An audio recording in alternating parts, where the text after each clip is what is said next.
All right, people. It's been entirely too long. What's up, what's up, what's up? Howdy, howdy, howdy. Hey, everyone. Seriously, what has it been, 3 days? It's been like 5 or 6 days since we had a proper normal stream. You know, not counting the fundraiser, which was not a normal stream, but was all the same very fun. How's everyone doing? I'm sorry, I meant to stream yesterday, but I developed a... This is real, by the way.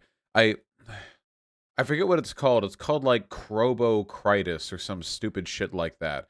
I in the middle of the day, I woke up feeling fine. In the middle of the day, my sternum started hurting right in the middle of my chest, like a lot too, you know, like anytime I moved around.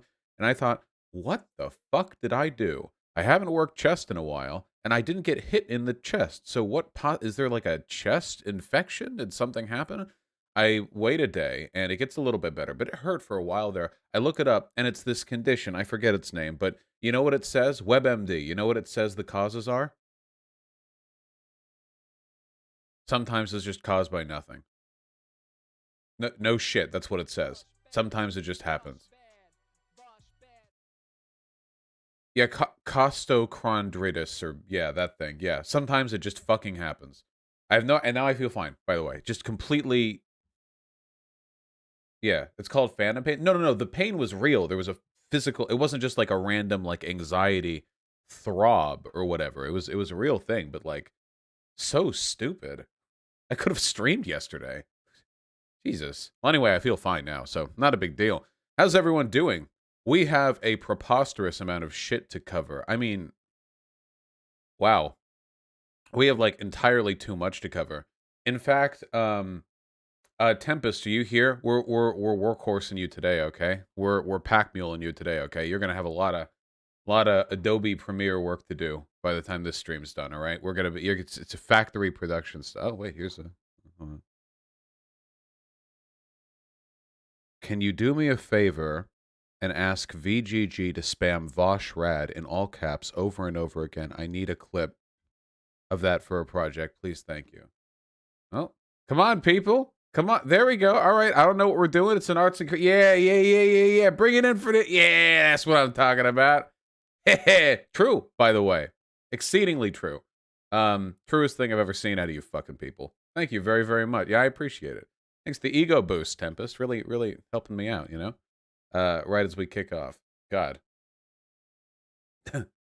We have entirely too much to cover. I mean, way too much. Way too much.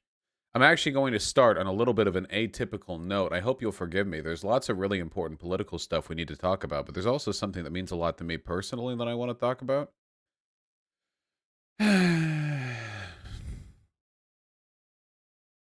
That's okay.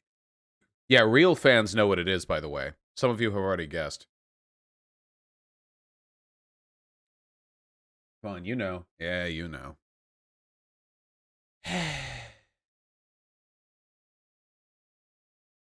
Kentaro Miura is dead.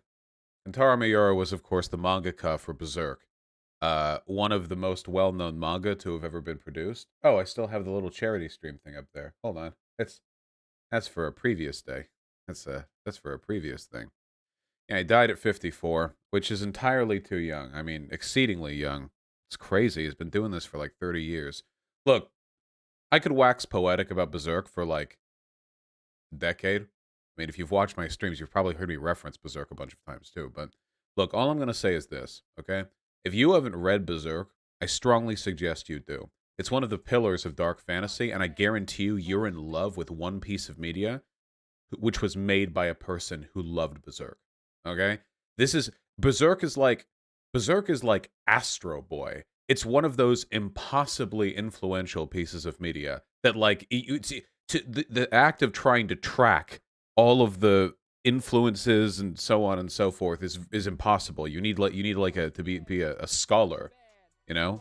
Oh yeah, by the way, by dark fantasy, I mean dark fantasy. Okay, we're talking rape, violence, you know, if you can handle that stuff, go for it. But yeah, it's a long series, but look, I'll say that, you know, you want to make it sociological? Let me say this about Berserk. No spoilers, by the way. I'm not spoiling shit for you people.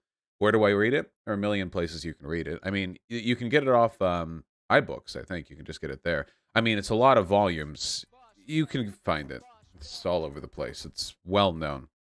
You should buy it. You should support it. You should support the series. I did at great personal expense. Anyway, I'll say this much: is the manga finished? No, that's the tragedy. You know, people have been joking for, I mean, I'm serious, over a decade now about Miura kicking it before Berserk gets finished, because it's been running for like 30 years, and, you know, Miura had some known health issues, and people joked about it, but I don't think anyone ever actually expects it. You know, people say the same thing about a Song of Ice and Fire author. I'm blanking on the name right now. I've known him. Everyone knows his name. Come on, George R.R. Martin. Yeah, people say the same thing about George R.R. Martin. You know, like imagine if he kicked it, the story didn't finish. But at least with him, like we know for a fact that he's paced out the story for its remainder. We know that people might be able to continue it after his passing. We don't know that about Miura, at least not necessarily to the same extent. Also, George R.R. Martin is older, so I guess maybe it would be a little bit less of a shock with him. But yeah, sold more than 50 million before he kicked the butt. Oh no, Berserk, it's impossible. It's unbelievably, overwhelmingly impossible to describe how influential Berserk is. Even if it never gets finished. I mean, even if nobody ends up taking the mantle, and I've heard rumors that he's been training people over the past couple of years to do so. Even if nobody takes up the mantle, okay, it's worth reading. It's incredibly worth reading. Even if it stopped right here without a single word written more, it remains one of the most influential pieces of media ever committed to paper. Okay, I like it's even if it doesn't need to be finished to be phenomenal. I would like it to be finished. That would be nice. Well, preferably, but it's already very good. Is it your favorite work of art, Vosh? It's my favorite manga for sure. Anyway, look, I'll say this much, okay? Who here is familiar with like the 1990s like dark hero archetype? Is you familiar with this? If anyone read comics, like serialized comics back in the 1990s, all the heroes had like straps and belts and guns and spiky hair, and they were all morally ambiguous. And yeah. It was a really, really, really like terrible, terrible era. Yeah. Oh God. And it was everywhere too. The edgy 90s anti-hero was like this big, big, big thing. A lot of it was inspired, by the way, by Watchmen, which came out in the 80s and was also incredibly influential, and it deconstructed a lot of superhero tropes, but it wasn't edgy. Watchmen was never edgy, but then people take the wrong lessons from it and blah, blah. You can blame Image Comics for that. I can blame a lot of fucking people for that, okay? The point that I'm trying to get at is that Guts is the progenitor of the type you've seen before, but worse. The huge, grumbly, hyper-masculine guy with an oversized weapon who fights evil and becomes evil because of it. When you see that trope, what you're watching is like a bastardized, murky reflection of its progenitor, okay? Which is Guts. A lot of people have talked about toxic masculinity in the context of Berserk, including myself, which I can't really get into without, like, spoiling, but I want to say this much, okay? It is possible, Berserk made it possible, to take a character like that and make them unfathomably relatable. So human. I mean, my favorite chapters of Berserk are the ones where everything just quiets down for a second and you get to see Guts just chilling by a fire. Now, I'm not the type of person who hardcore stands media characters, so I need you to understand how good a story has to be. For a chapter where the protagonist lightly smiles and eats a bowl of soup is like a big emotional catharsis. Work is put into this, all right? Incredible amounts of work. It's not just that Berserk's art is beautiful. Can we get a Berserk comic? Just give me art up on the screen. This shit's beautiful. So, you know, it's not just where's a non-spoiler. Can I get quite a few of these images are spoilers. You know, here we go. Or are these two people fighting? Who knows? It's not just that the art does an excellent job of conveying all of, like, the dark gravitas of the story. Who knows what this is? Don't think about it too much, okay? It's not just that. It's not just that it's incredibly well written. It's not just that I learned the potential of, like, multi-threaded character dialogue through watching Berserk. It's not just that all the characters are fucking amazing or that like the story beats will stay in my head forever. Honestly, it's that Berserk showed me it was possible to make gold out of any character archetype. Okay? I assume there's an English translation, right? Yeah, of course, there is. Everyone here should read it. I'm just going to say that. I'll stop gushing. I'm just going to say everyone here everyone here should read. I'll give you the plot synopsis. This isn't spoiler by the way, okay? But the plot synopsis is that your boy Guts hold on. Can we get a very nice image of him up on screen? There we go. There we go. Your lovable boy Guts, the 6'8" armored Titan or whatever, is he's pretty hot. Yeah, he's fucking hot, by the way. Your lovable boy Guts, okay, is a ravaged warrior pursuing a journey of revenge and conquest to try to free humanity from the dark grasp of evil gods. Okay, it's very good. Is it true the quality go down after Conviction arc? No. Seriously, no. I liked the boat arc perfectly well. I love the boat arc, in fact. People just complain about it because they were on a boat for a decade. The story's always changing. We're gonna get into it. No, look. You should read it. It's very good. I don't know what's gonna happen to the series after this, but it's very good. You should read it.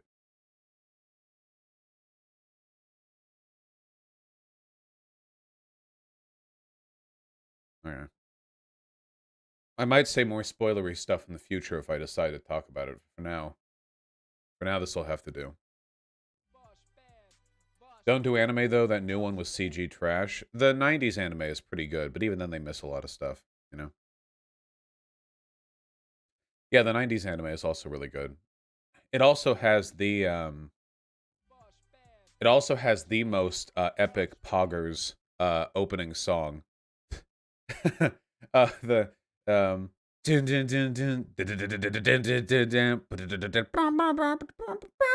that one, you know? It's good. It's a good song. It doesn't fit, which makes it fit very well. Show me Berserk art, Vosh. I'm trying not to spoil anything. I want people to read it, okay? I don't want to just jerk off all the people who have already been fortunate enough to experience that media.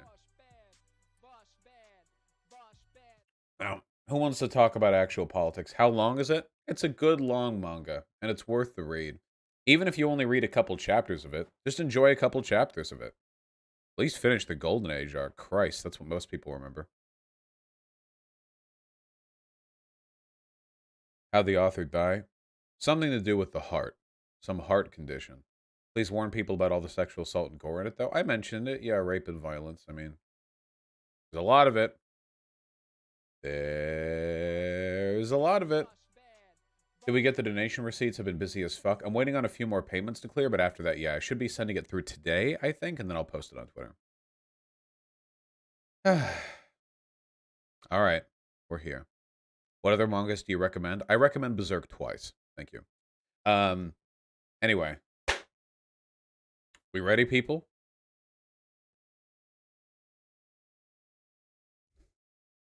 I'm ready. Which means that all of you are going to have to be ready because I actually dictate the pace of the stream. I'm the only one with that power. So as some of you may know, I recently did a little bit of a fundraiser. It was a good time. Some people are steaming mad, you know? Real mad. Let's take a look. From the nationally acclaimed National Telegraph, very wonderful news outlet here. They always use this picture of me. Naive left-wing streamer indirectly fundraised $286,069 for Hamas. Written by John Holm. No doubt a very upstanding pillar of media credibility here. Vosh, a self-described anti-fascist YouTube and Twitch streamer, held a live stream on May 17th to raise funds for a charity operating in Gaza. That's true. He announced on Twitter the next day that after 27 hours of live streaming, they rounded up. It was 26 and a half, actually. His channel managed to raise a number which isn't the same as the number they list in the title. It seems like a little confusing. I know the PayPal fees cut in, but I don't know why they would list two different numbers. Vosh, during the stream, spoke with the org's founder and is confident in the value of his work. Damn, they're plagiarizing me. Since the end of the live stream, it has been re-uploaded in shorter segments. Oh, that's nice. They actually edited this. The original version of this article just said, since the end of the live stream, it has been unlisted. They didn't say that it has been re-uploaded in shorter segments. The original one said it had been unlisted, which A, I do to every stream, B, is accessible in a listed playlist, and C, the whole thing was on Twitch anyway. Then we have this wonderful photo of me. The money went to the... Excuse me, God. I'm just choking up over here with how sincere this this condemnation's about to be. The money went to the charity, the Palestine... it's Palestine Children's Relief Fund, not Palestinian. In Gaza, an organization that describes itself as creating, quote, centers for healthcare for children with cancer, built in the... That's not all they do? Built in the territory of Gaza, currently governed by the internationally known and Iranian-backed terrorist organization, Hamas. This means even if every single cent raised was used indeed to fund healthcare for children because Hamas governs the territory, they can then redirect the money they would have used for healthcare into more rockets and pay-for-slay programs. There we go, people. Indirectly fundraised for Hamas. The evidence we have, well, they're in Gaza, and Hamas is in Gaza, and, like, you know, I don't know, they'd, like, take it or something. The issue with sending money to any territory currently held by an enemy state is that all the provided funds contribute to prolonging their rule, whether directly or indirectly. Well, hold on now. Wait. Doesn't that mean that if you're a conservative and you hate the government, that if you, like, pay out NRA, like, membership dues, that you're paying to the government? What? Wait, first of all, Hamas isn't a state. Second of all, wouldn't this argument be anytime any money changes hands within America, you're giving Biden money? Like, don't they call Biden, like, an enemy, right? If Biden's the head of state here in America, like, oh, sure, you donated money to your local, like, libertarian, like, doomsday prepper guild. Ah, well, actually, you're giving money to Biden. Give me that, Jack. Yeah, exactly. That's mine. So, yeah. So, guys, this is a general rule. Whenever a person makes a claim like this in the title and then uses this kind of logic in the body, that means they have no actual evidence, all right? PCRF offices were being used by Hamas earlier this May for targeting Israeli citizens during the firing of over 3,300 rockets. No. What? Can I get a source on that? We have we have an IDF tweet about something unrelated. Love a citation on this one. If it weren't for the Iron Dome, the Israeli anti-missile defense system put in place under U.S. President Obama, the entire country would have been wiped out. Oh my God, dude. Holy, I had no idea that Israel was that weak, that if it weren't for the Iron Dome specifically, the Hamas rockets would have been able to level, I guess, the Hamas nuclear armament. I mean, I know rockets blow up and it's bad, but, like, it would have been wiped out? You fucking joshing me over here? You giving me a fit? Gonna give me some giggles? And the majority of the casualties would have been Israeli civilians. If it weren't for the Iron Dome, Hamas would storm over the weak and defenseless Israel. Christ. The charity's founder, Steve Sosebee, at one point retweeted someone promoting Vosh's fundraiser, who included among his various hashtags, hashtag defund the IDF, based. And PCRF has also put out tweets claiming Gaza is under attack. Oh no. As if the IDF were performing strikes in an offensive to take the territory and not just to retaliate against Hamas militants firing their own rockets into Israel. Yeah. The IDF using offensive military capabilities to take territory? That's not... We talking about the same IDF over here? No, the IDF I know would never do that. What? Come on.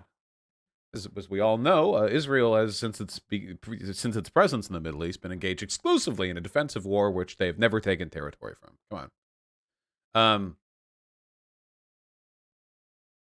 We have him giving me a heart. Oh, here, wait, the PayPal fee difference has been explained. Sosebee retweeted Vosh on May 19th, where Vosh stated that after PayPal fees, the totally raised was actually the number, but that Vosh should be paying the difference himself. True, with my big boy streamer bucks. Stay mad. All right. On May 17th, Israel surgically struck many areas in Gaza where Hamas was known to be operating in an effort to stall rocket attacks on the. Among those targets was the office building of the PCRF. Dog, we've actually reached the meme. How do we know that the PCRF worked with Hamas? Because Israel airstriked them. The funny thing is, the PCRF was just a what's the term? A casualty, what's the called? Blank damage? It starts with a C. Collateral damage, yeah. The PCRF wasn't actually directly struck. The Ministry of Health building across the street was attacked. The PCRF got leveled too because Israel's rockets are better than Hamas's rockets. So not only not only is this article lying, they're lying about information that you could find from the IDF. The PCRF was not among the listed targets by the IDF. It was the Ministry of Health building.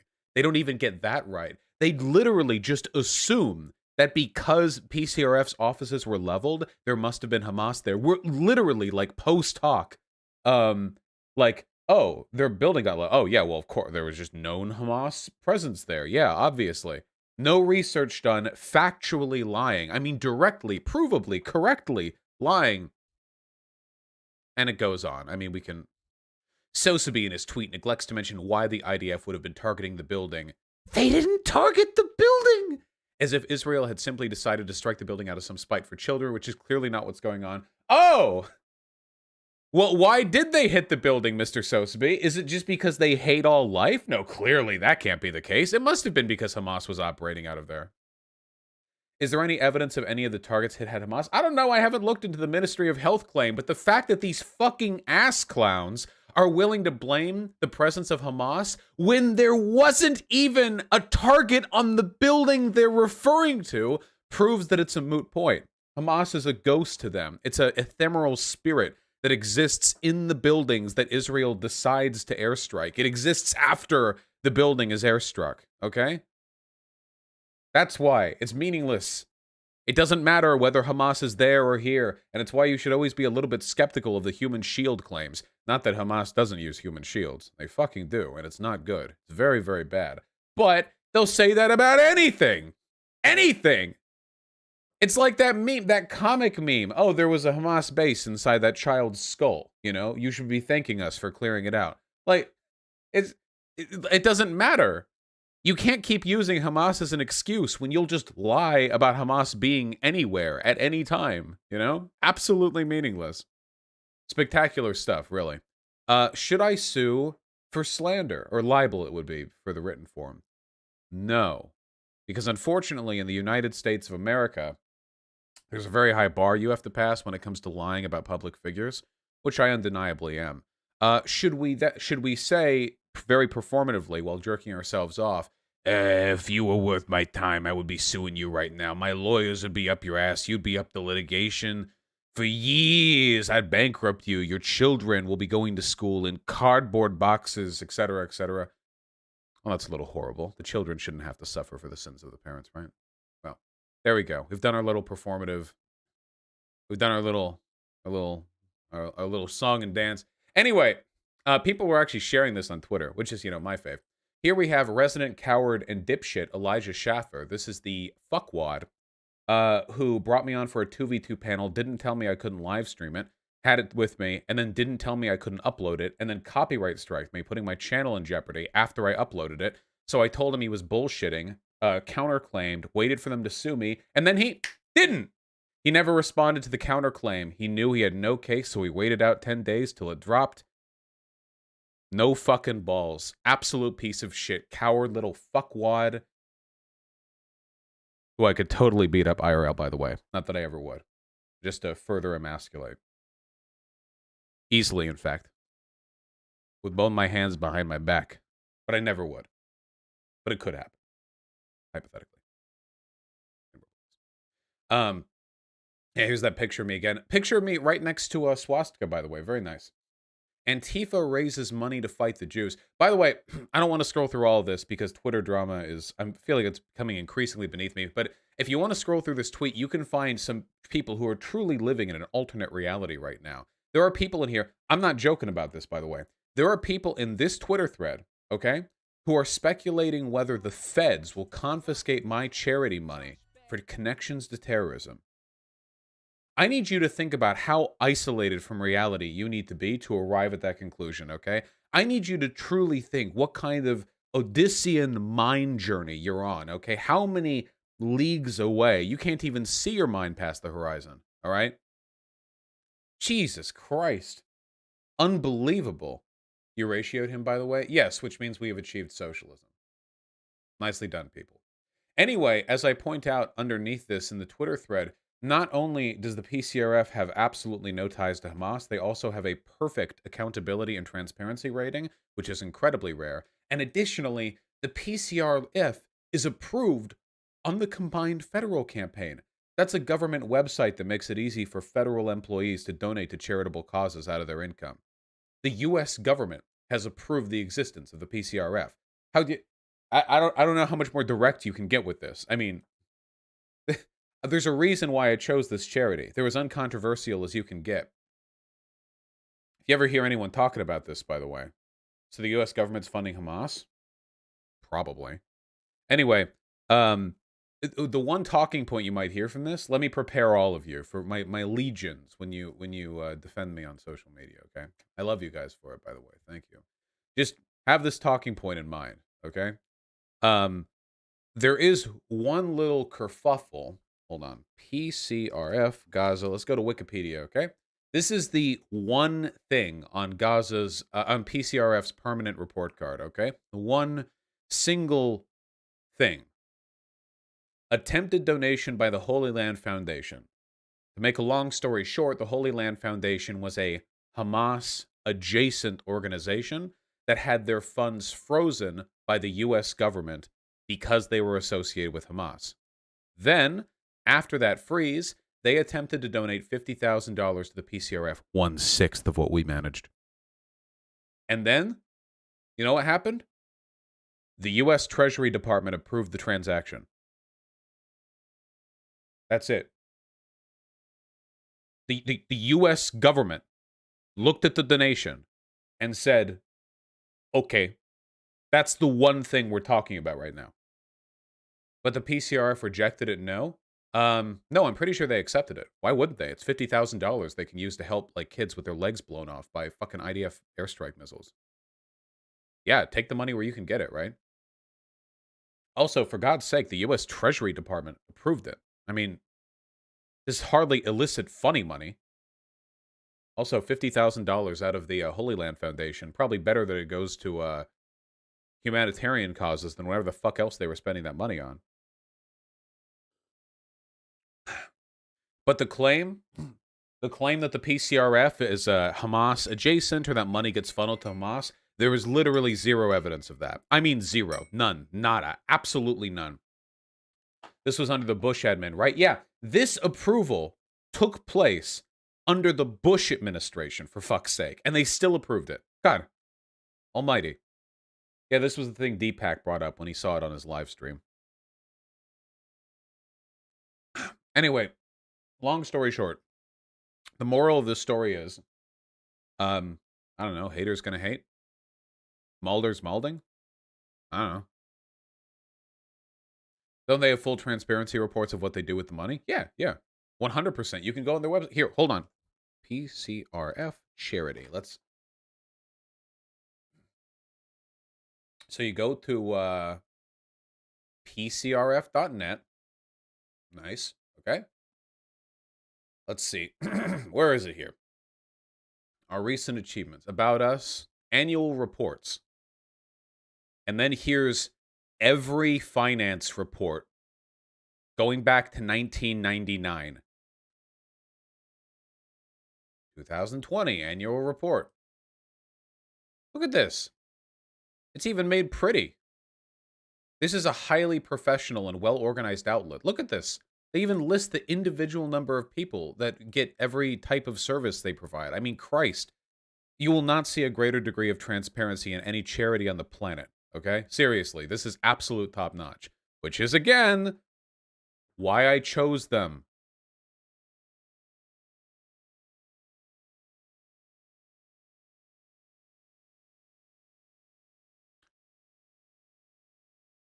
Nice. All right. Very well done. Isn't there usually a gray background behind the chat? Oh, you're right. Hold on. Wait. No, wait. There. Yeah, it's there. See? I've just gotten so used to its existence that I... Oh, did you mean for the desktop view? No, I don't normally have a background for the desktop view. Yeah, no, I have never had that. It's just because we've been looking at white screens. Usually we're looking at YouTube videos or whatever. That article had the bit about glassing Israel. Oh, I don't doubt it. Wait, why did Deepak kind of slander the charity then? I just think it was irresponsible of Deepak, while I was in the middle of a giant, like, fundraising live stream, on his own live stream, to quickly look at, like, a wiki article and go, like, I don't know about this one, guys. You know, like, that kind of thing, you know? I think that's pretty irresponsible. Especially since he tends to be pretty careful about that stuff, you know?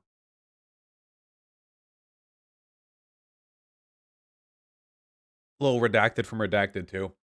Well, Mike's insane, so we don't need to worry about him. How we doing?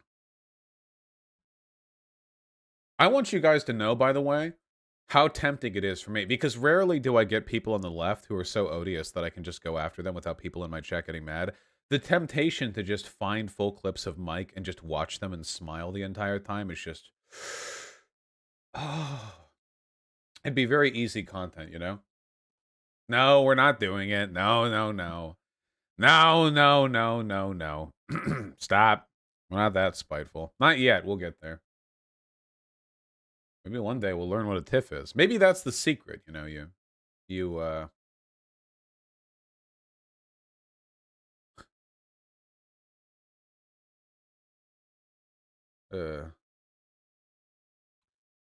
would you be willing to talk to an Israeli activist? No, we have plenty of stuff planned in the future. Play that one Bad Bunny clip again. No, no, no, no, no, no, no. Stop, stop, stop. Did you see the Destiny tweet? No, I haven't seen anything. Actually, wait. We need to have a conversation, guys. We need to have a convo. Okay? All right? I've been seeing some ambiguity on the Reddit, and I guess there's some confusion. I'm sorry, I need to be clearer, okay? We'll be enforcing more clarity from this point forward, okay? We're completely done engaging with Destiny. This isn't some, like, pithy back and forth. I've said that before, but we're committing to it this time. In fact, I'm committing to it so hard that from now on, discussion of Destiny is banned both in the Reddit and in the Discord, which should significantly improve the quality of both of those social spaces, by the way. I'm sure that he and his community will throw a fit about this being some sort of cowardice or whatever, but man, okay, you know what? Load up the clip channels. Load up the clip channels. All right. We're not making a segment out of this, but other people sure as shit are going to, okay? All right. Because I have no intention of continuing to talk about this for like the next 5 fucking years, let's just say it all right now, okay? Look. Okay. First of all, if you're like a DGG or you like Destiny, it's totally fine. We're not kicking anyone out of the community because we're not Destiny, who banned tens of thousands of people from his community and Reddit once the lefty arc began. The problem is, look, Destiny's a real smart guy. There's really no getting around that. But this latest lefty arc shit, in my opinion, has left him 2 things. 1, it's left him really emotional. And 2, it's meant that he is so uncharitable with lefties in general, but also specifically with me, that I feel like he's kind of a troll at this point, a little bit. There's so much stuff that he's done. It's actually hard to, like, remember all of it. There's so much stuff that he's done that's been so fucked up that it's actually, like, really, really hard to take him seriously after it. Like, when Demon Mama was on Twitter saying that she got raided by a bunch of Nazi 4chaners telling her to kill herself, and Destiny accused her of faking it and making the post on Poll herself. Like, just lying. But, like, normally he's, like, super, super hard on the lying online, but he just, like, did it. And then accusing the serfs of funneling money into to Hamas, which was, like, again, like, really fucking weird and psychotic, and encouraging people to hack my website. after the Rittenhouse stuff, which again he never apologized for, or even acknowledged. Probably because in that case, his "we do a little trolling here" like led him to say stuff that is a crime. I'm pretty sure that's a crime to tell other like your followers to hack somebody's website. I'm not a lawyer, but I'm pretty sure.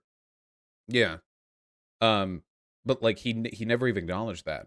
So like, remember after the Rittenhouse stuff, Xander Hall came on for a conversation with Destiny, I mean. And Destiny kept playing up this like, I can't believe Vosh would do this. I thought we were friends type thing.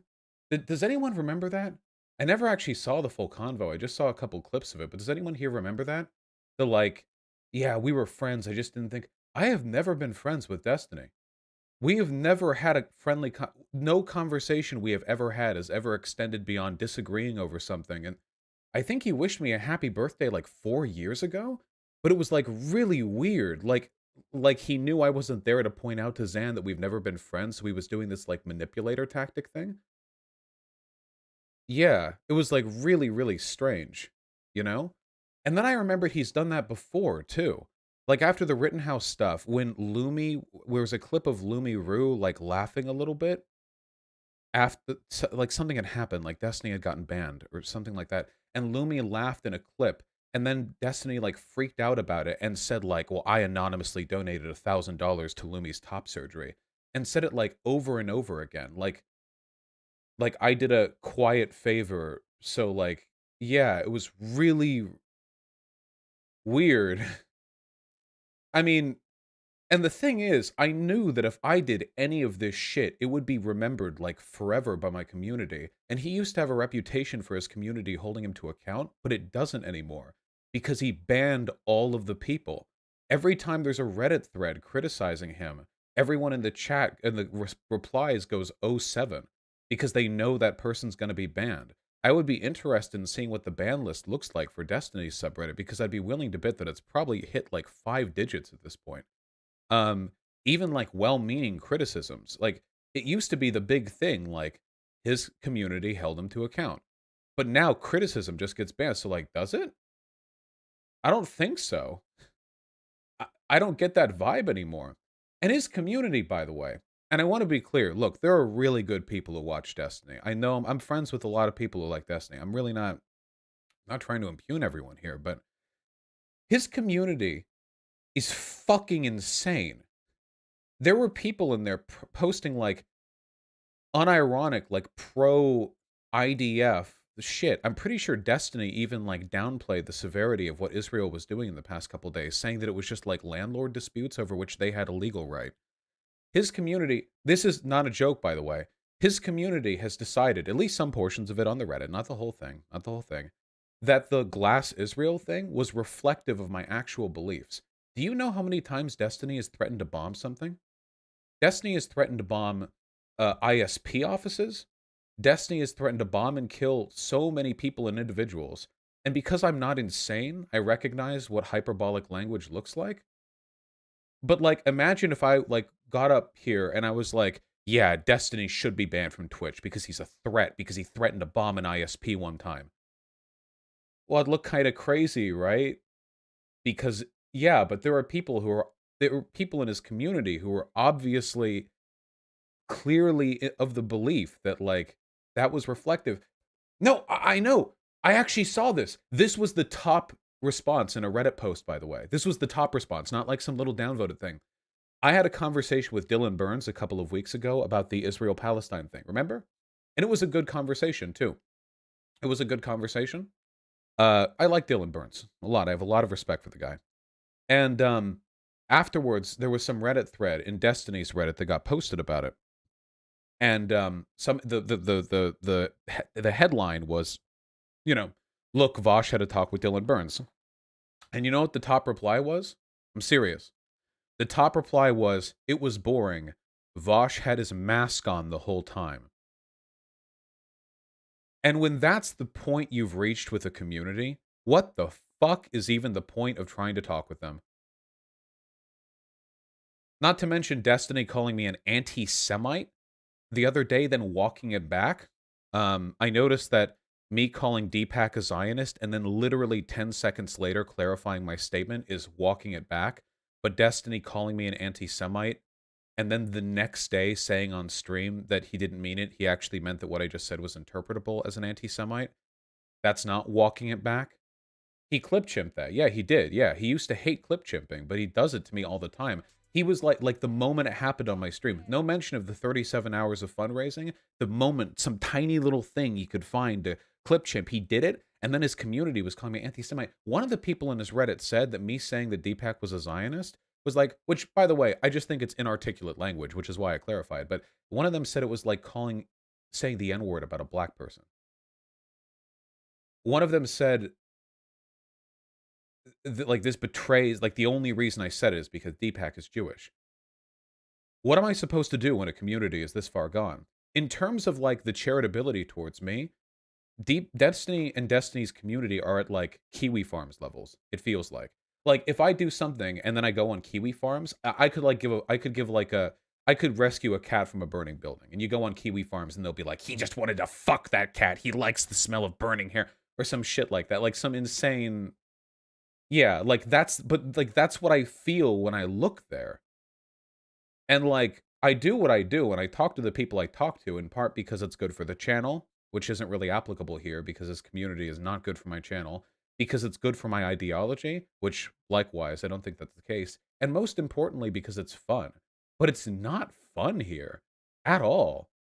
Um it's actually really aggravating to see a community that I was a part of for like a decade lose its mind this hard. I haven't even, I'm listing like a billionth of what I can remember. And what I can remember is a billionth of what's actually happened. All of the insane bullshit that's happened in that community that, by the way, Destiny has facilitated. This isn't like his community. Destiny does this. Remember when I talked with him about like Abigail Thorne and Destiny defended the idea that Ben Shapiro wasn't racist? Remember that? He had to argue with his chat after I left. He even said about that famous Ben Shapiro Palestine tweet, Arabs like to live in sewage and bombed out buildings. He even said something like that. I swear to God, I thought this was a fever dream. Destiny said something like, well, Ben Shapiro's Jewish. Can you imagine there's any reason why he would have said something like that about the Palestinians? Which I didn't know was an excuse for racism. I didn't realize that if a white guy grows up in like Brooklyn, that he gets to like post anti-black race realist shit on Twitter or whatever. I didn't know that was the logic we were following here, but yeah. Just look, at the end of the day, it just seems like everything Destiny does at this point is spite. Destiny used to come down super hard on Israel and be pro-Palestine back when he argued with Lauren Southern in 2016. Now he's not. Now every time Israel comes up, he just shits on lefties. He doesn't even talk about Israel or Palestine. He just shits on lefties. There was a tweet he did, oh good, Israel announced a ceasefire. Now lefties can go back to talking about college tuition. But isn't that kind of ironic? Destiny's argument is that lefties only... First of all, the idea that lefties don't care about the Middle East is ridiculous. Second of all, Destiny's argument is that lefties only focus on trivial things. Israel declares a ceasefire, and Destiny's first thought is to tweet out that lefties are doing something wrong? Even his community pointed that out. Yeah, you can... The trend here is pretty obvious. Look, this is his own damn Reddit. Look. Destiny's friends taking the ceasefire. A ceasefire has been announced, thank goodness. Now lefties can resume ignoring the existence of the Middle East and go back to issues that really matter, like how much money they owe on their student loans. This is some terminally online shit, by the way. And I used to think Destiny wasn't like terminally online, but anyway. And then the top comment is pointing this out. A ceasefire has been announced, thank goodness. Now Destiny can resume ignoring the existence of the entire Middle East and go back to issues that really matter, like how much lefties talk about how much money they owe on their student loans. The top response to that is 07. Because everybody knows what happens when you disagree with Destiny on his Reddit. I don't know if this guy's actually banned or not because it was a pretty good meme, but like it's a meme. Like it happens enough that it's known.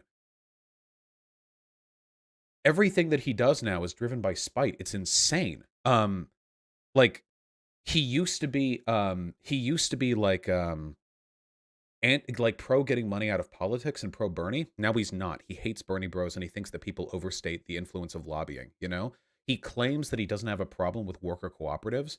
So he defines people who want them as not socialists and calls them liberals, so he doesn't have to bother wasting time arguing against their positions. He used to be super pro like Palestine, anti-Israeli aggression. Now he's not. Now he's just anti-lefty narrative on this thing. He He's not even pro abandoning the Electoral College. He's pro Citizens United now. These are all positions he used to be against. But the lefty arc happened. And now, point by point by point, he moves right further and further. But it doesn't look that way to a lot of his followers because he still holds baseline progressive positions. And it just looks like he's attacking the far left. But he's not. He's not just attacking the far left. His entire political advocacy is oriented around hating lefties now. And it's real anger, too, by the way. It's real. It's not like some disaffected, like, trolling the left type thing. Have you seen how he talks about lefties? He gets fucking mad. Like Demon Mama. I get Demon Mama could be obnoxious sometimes. He loses his mind. He actually gets, like, worryingly mad about it, you know? Like, real. Jesus. He said socialists are the same as Nazis. He said everyone on the left. He said Philosophy Tube should be deplatformed. Big Joel should be deplatformed. What have you, what have you. When he openly lies on Twitter, backpedals, just make shit up, whatever. He's just trolling. Anyway, we're rambling now. The point is, I mean, I can be harsh on this. I just think it's made him really stupid. He used to be a really thoughtful and introspective person, but when it comes to dealing with left-leaning issues, I think he's completely lost the ability to account for himself or, like, think about what he's saying or doing, you know? He just gets really mad, and he's cultivated a community now that'll follow him along with that. Whenever he does something stupid, you know what they say? Blood, blood, blood. When I say something hyper unproductive or, like, detrimental to our broader ideological goals, you guys tend to call me out in it for the most part. Even with the tanky stuff, a lot of you were like, I think you're overfixating on this, which I respect, you know? That happens all the time. My community does hold me to account. He just, yeah, he defends private drug companies now. Even positions that I know, like on the Israel shit, man. Like he'll just take anti-left positions. Anyway, do you think Destiny is or will become soon a fascist?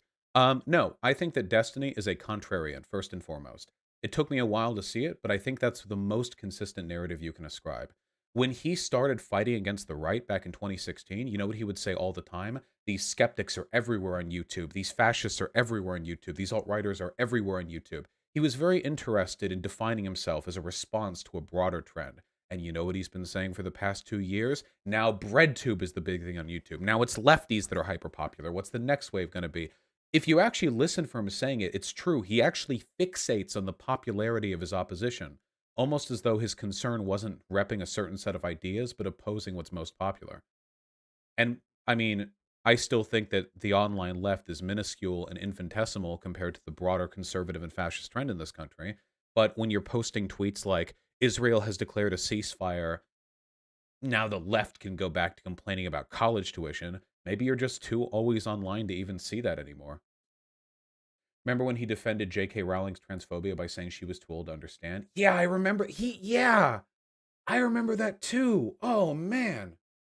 I remember, yeah, just anything. Like if a left-leaning person takes a position, he immediately has to, saying Ben Shapiro's not racist. Have you watched or read anything from Ben Shapiro? Christ. Took him minutes to move over on that point when chat pushed him on it.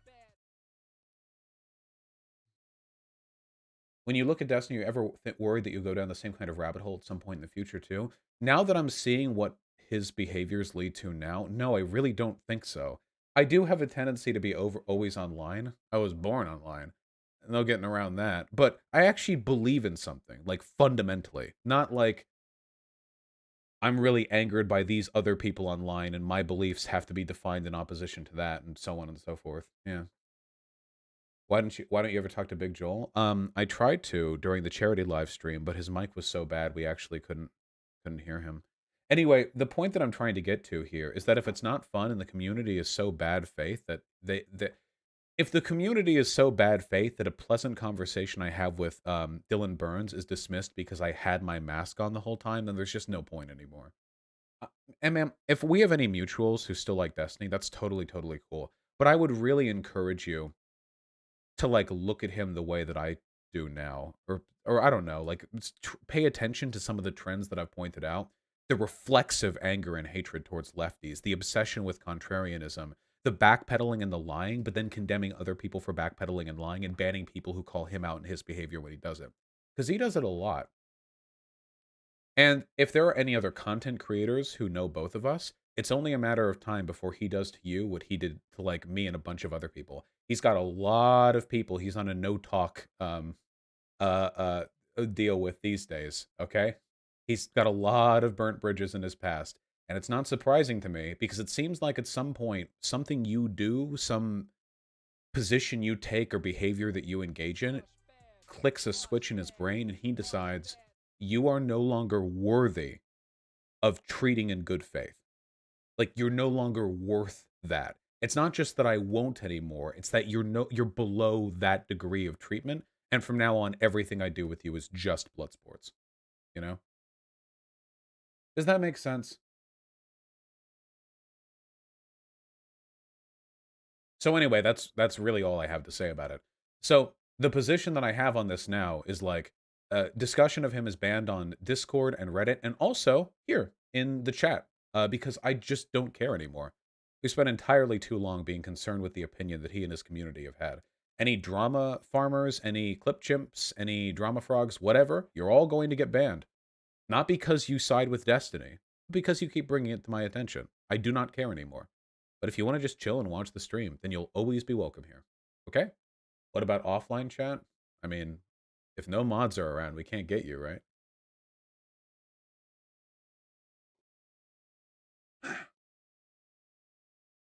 That's the rule with everything, isn't it?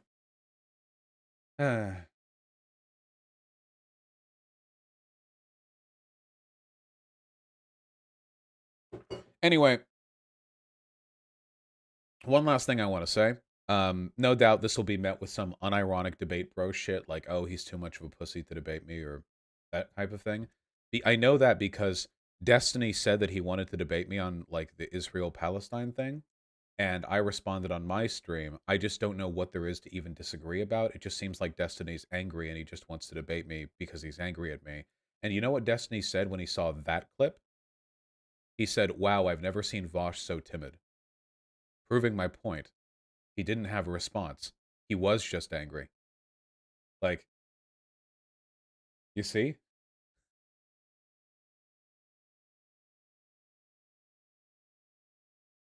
I mean, that kind of proves my point right there, isn't it? Oh, and one other thing. I'm sorry. As long as we're getting all this off our chest, one other quick thing, okay? The fact that his community has made out Hyena to be some sort of demagogue responsible for deplatforming Destiny from Twitch is fucking pathetic, okay? You know what Hyena's involvement in that whole deplatforming Twitch departnering Rittenhouse thing was?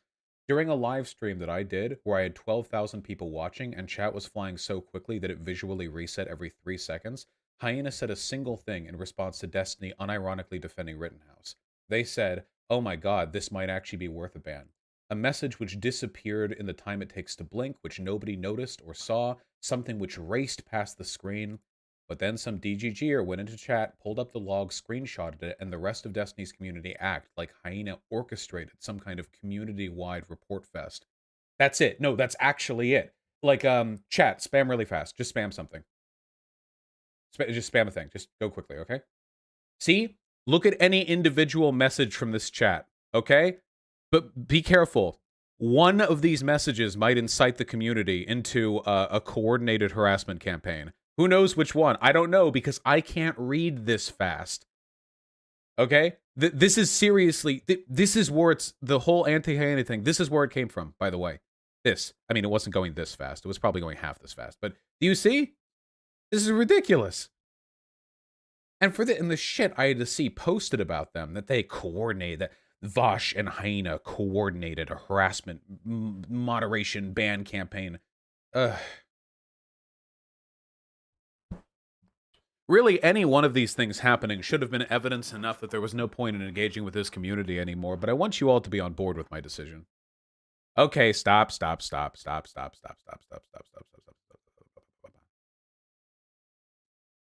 There we go. All right, do you think we've given the clip channels a sufficient amount of content? Like Coconut Island or, you know, anything else? We've certainly given Destiny's community enough content. They're probably going to be talking about this for a little while. But we have to let them.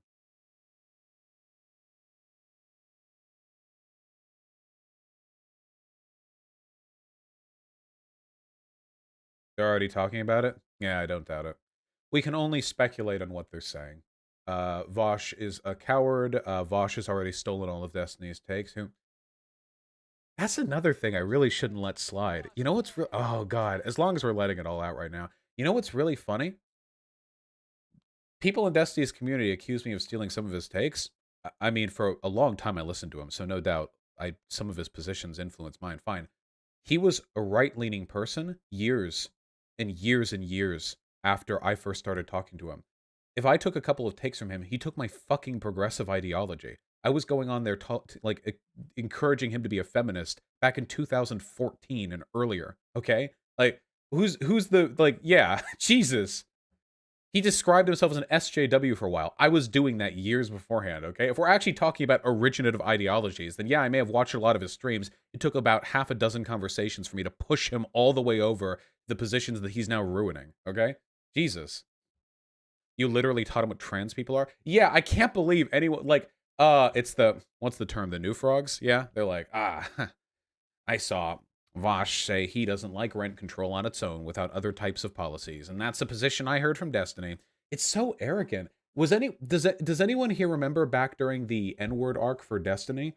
Back when he was being accused of being a white moderate by some people, and Destiny said, "Don't you call me a white moderate? I'm the one who introduced that clip to everyone. The letter, what is it? Letter from a Birmingham jail. I'm the one who brought that here." Does anyone remember that? Somebody used the white moderate line on him, and he was like, I taught you all the letter from a Birmingham jail."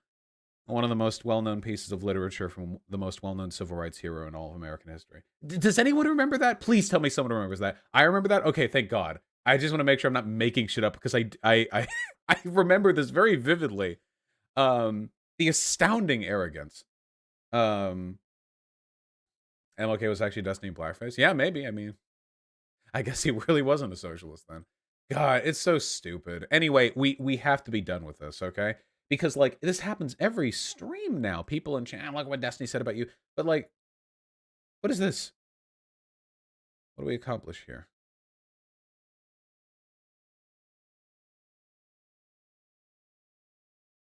I don't want drama. Destiny really had a recently good convo with socialists. Please give it a chance. Wait, you know it's a little weird to be like, I don't want drama. Here, watch this YouTube video of Destiny's. If there's good content, I'll watch good content. But, like, I don't care. It's chill. Just chill. It's fine. Just chill. It's okay. It's all going to be fine. I bet I could find a clip of Destiny's position about Israel-Palestine before Vosh was a streamer. It'd be hard, but it's something he's held for a while. Still a bad position. No, I'm pretty sure I saw a clip from my Reddit where he was arguing with Lauren Southern. Hold on. He was arguing with Lauren Southern, and his language, like compared to today's language, was night and day. Oh, here it is. Yes, Destiny v. Destiny. Saying civilian deaths are okay if we're killing a what large about if we talk about America supporting Israel that bombs hospitals and bombs schools, dog? It doesn't matter if it's a suicide. You know they bomb hospitals and schools because terrorist organizations in Palestine put their freaking weapons there. No one. Do you think Palestinian sick people and children care about that? And then the rest of it is clips of him being contrarian with lefties. Yeah. I miss old Destiny. Yeah, well, you know. Gotta be angry. So we have to Pepe La D now? No. We just don't talk for a while. Just shh. Can you resist? It won't come up on my end. You guys just have to resist a little bit. Okay? Shh, shh, shh. Just exercise a little bit of discretion, okay?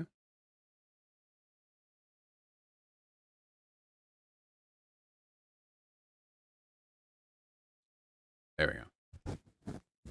But if you mention him, can we Pepe La D? Okay. If I mention Destiny, you guys can Pepe La D. Okay? That's fine. There. Personally, I think the Pepe La D, Pepe La H, Pepe La V thing is super juvenile, but... all right.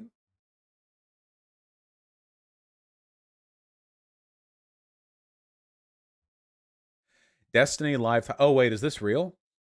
Destiny live title R.I.P. Vosh, severe case of destiny derangement syndrome, frowny face, listening to rant and then Moonlord.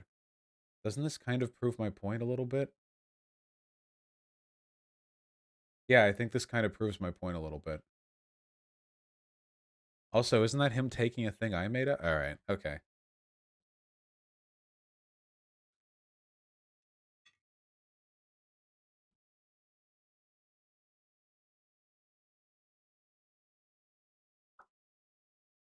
Did it really take you 5 days to recover from your 24-hour stream? No, it took me 5 days to recover from fucking your mom, okay? That's what took me a long time, all right? It was exhausting. But finally, I picked myself up, and I pieced myself together, and I moved on, okay? I had to get some goddamn reconstructive surgery on my hips for how hard your mom was throwing it back, all right? Vosh, that's still not funny. Well, chat is making funny emotes, so obviously not too bad.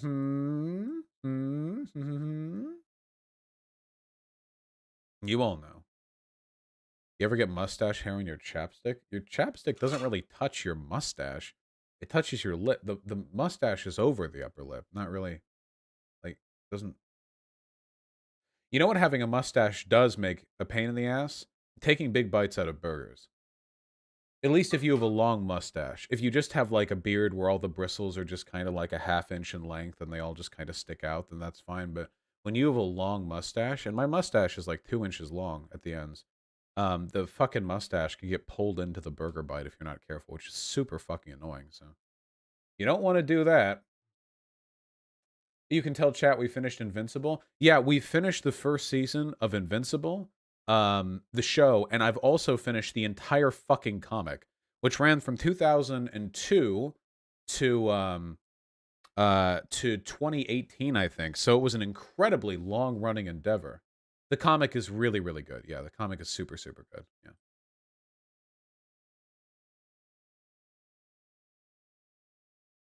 I do want to see Invincible sometime. Yeah, you should.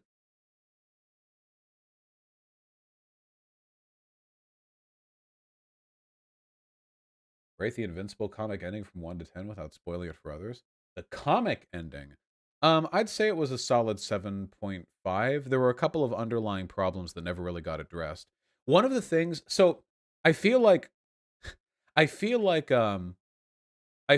all superhero stories that are really introspective about what superheroes are and what they should be, I feel like all of them need to end with a fundamental deconstruction of power, you know? And that's what I'm always looking for. Because at the end of the day, the world cannot be fair as long as some people have obscene, like, world-shattering amounts of strength and other people don't. It's like a completely... Huh? Oh, hold on, I just got a DM. Reddit mods, whoever's online at the moment or whatever. You can make one thread on the Destiny Vosh separation shit in the Reddit for the mega thread so people can talk about it then. Contain it to that thread and that's it. Okay, there we go. That seems fair, I think. Anyway,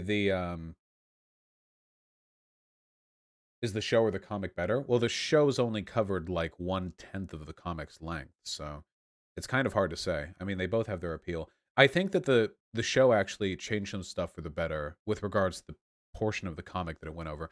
Anyway, like, the thing is, like, how do I say this?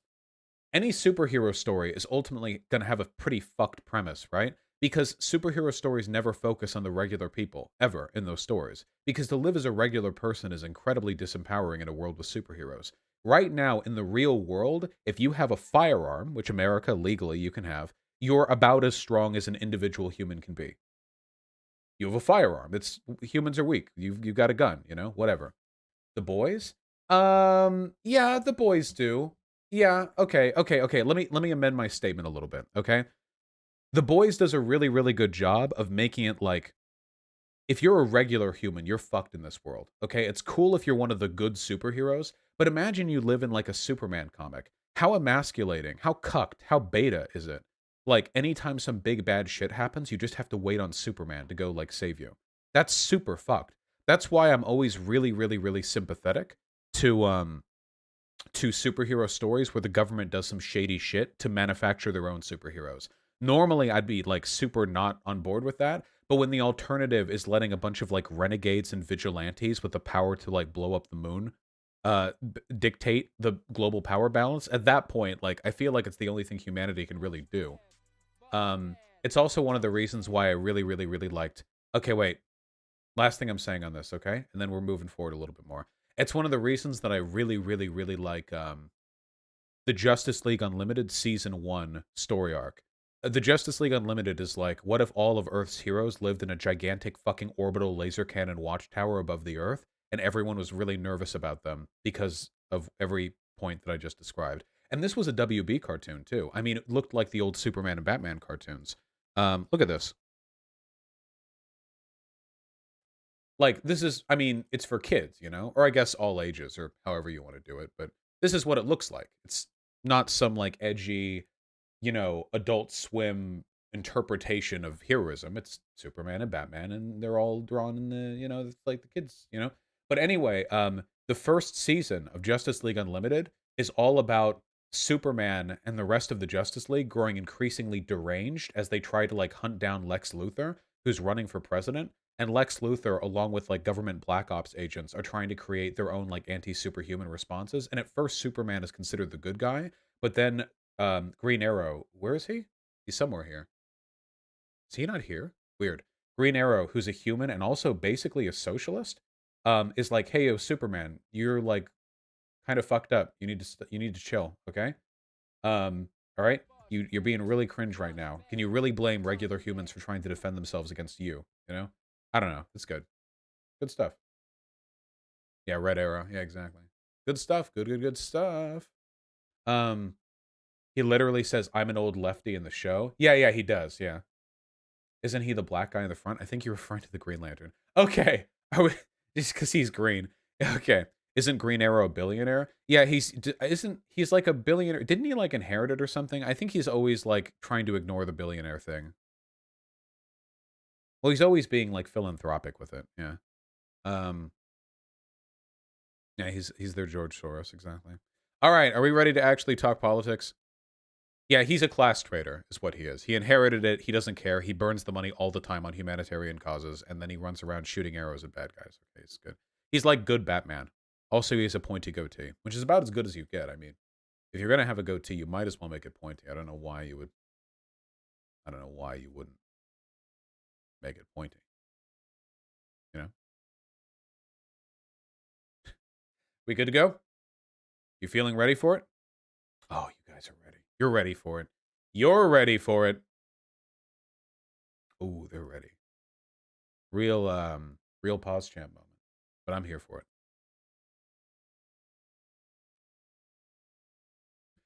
Anti-Semitic attacks are being reported in U.S. cities as tensions flare up over the Israeli-Palestinian conflict. This is happening, folks, and I know exactly who to blame. It's going to be conservatives. Just a lead up. It's going to be good. You guys know where it's going to, you know. Big surprise. Several Jewish people have been attacked in cities across the U.S. this week. Authorities are investigating assaults in New York and Los Angeles as tensions flare over the Israeli-Palestinian conflict amid days of violence between Israel and Hamas militants in Gaza. Again, I love that language. Days of violence between Israel and Hamas militants that left hundreds of people dead. Every time with the news articles, I love it, you know? A man was arrested after a 29-year-old Jewish man was punch-kicked and pepper-sprayed Thursday during it. Jesus Christ, you're going to pull out the pepper spray for a hate crime? That's some beta shit right there. During an incident in New York City's Times Square, a source within the New York City Police Department told CNN. The assault involved 5 to 6 men, who allegedly yelled anti-Semitic statements, the police source told CNN. And there have been a number of such incidents, okay?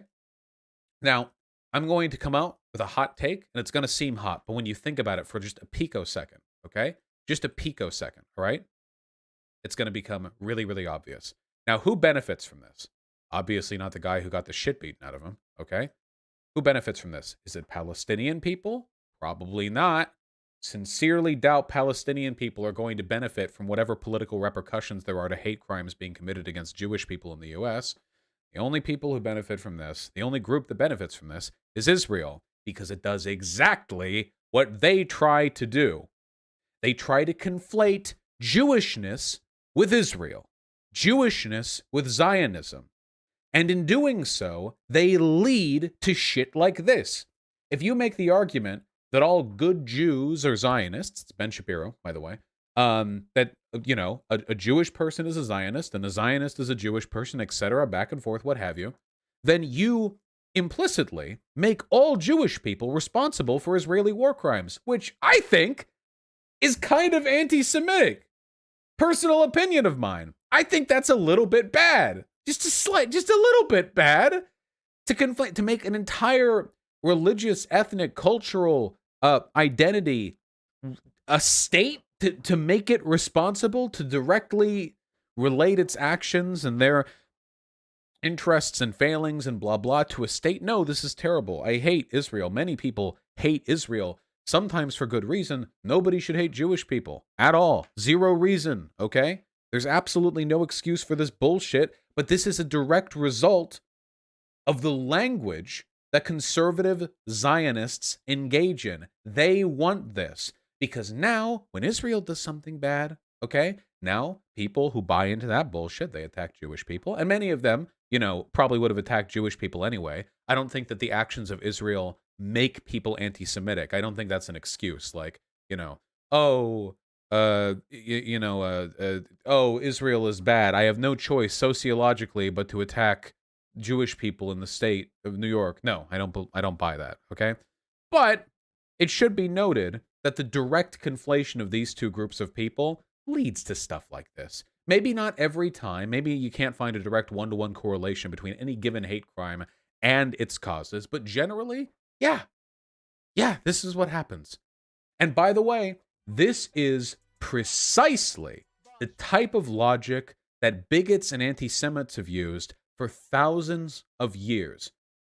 How many groups, how many Christians have led crusades against the Jews, claiming that they are responsible for the crucifixion of Christ because Judas was a Jew? By making Jewish people responsible for the crimes perceived or otherwise of individual agents, individual instances, groups, governments, states, by projecting blame onto an ethnic, a cultural, a religious group from the actions of a smaller group, you enable hate. Jesus was a Jew? Yeah, have you listened to Nazis talk about Jesus? They seem to forget this fact. I don't know. I can't get into that. I don't know what crusaders were thinking. Christ. But you understand, don't you? You understand, right? This is the logic that they engage in every single time. When you want to attack a broader ethnic group, if you want to persecute an entire religious community, what do? Well, you make them responsible for the bad actions of some smaller group within that community. And every community has bad apples. Any community. Christ, you want to go after redheads? Just round up some really shitty redheads and say it has something to do with their redhead genes or whatever. It always happens, okay? We need to, for the sake of Jewish people, first and foremost, make it exceedingly clear, that Israel is not Jewish people and Jewish people is not Israel, okay? Simple as that. I mean, Christ, can you imagine this otherwise? Imagine if Italy finally detonated the subterranean bombs that detached it from the rest of the European continent and began floating across the world as some kind of mega Catholic fortress, okay? Airstriking all the adjacent what have yous. Would we say all Catholics now are responsible for this? No, this is... Hold on.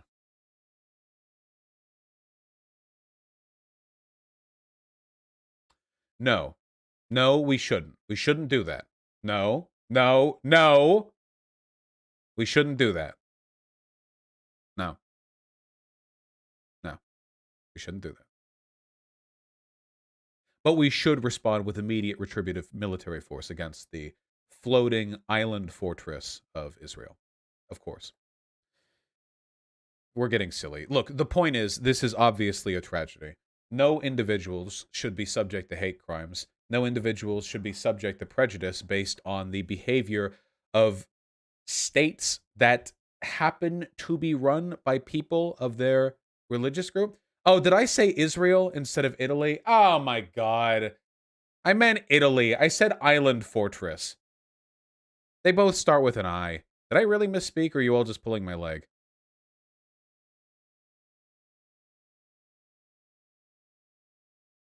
No, you didn't? Wait, half of you were saying I didn't. Oh, you did say Israel. Okay, I see. Well, said island fortress. Thank you. Well, we enjoyed our presence on Twitch while we had it. Anyway, of course, military action against Italy is always going to be more defensible than military action against any other government. There's no getting around that. Well, one way or another, um, it is a tragedy what is taking place. And if you take a look at the numbers, if you take a look at the available resources, it's abundantly clear that Jewish people in America are actually subject to the most disproportionate rate of hate crime violence against them of, to my knowledge, um, any broader community. Seriously, that's not a joke.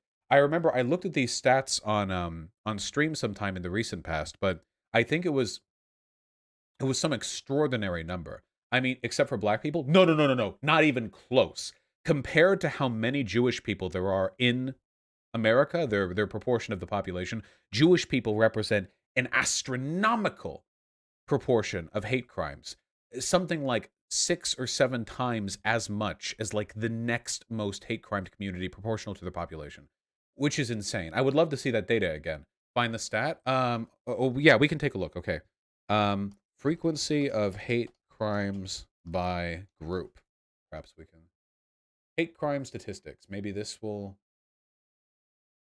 Okay, yes, the largest crimes against person, location type. Okay, this doesn't tell me which race, ethnicity, ancestry, bias, or religion. That's kind of hate crimes by group. Jewish people. Can I just get data specifically on this, perhaps?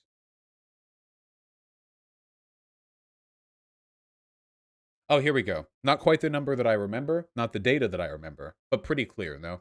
New 2018 FBI data, Jews were 2.7 times more likely than black people, 2.2 times more likely than Muslims to be a hate crime victim.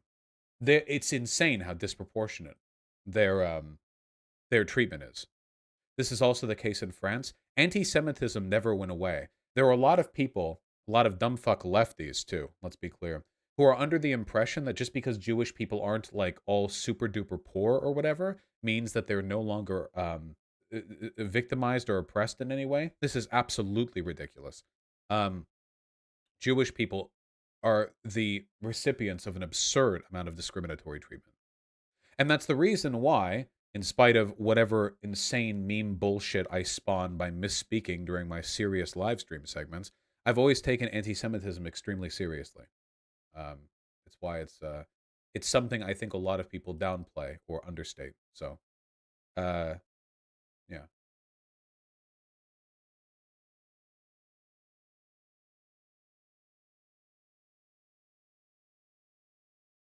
Kraut said you were raising money to murder Jewish children.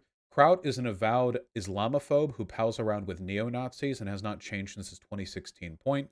Thunderfoot left the skeptic community because Kraut was so toxic, and he is a massive crybaby who constantly whines and plays victim to the treatment that other people have given to him when he's responsible for some of the worst abuses that could be found in that community. He's an enormous piece of shit, and it's not surprising to me that he dislikes me.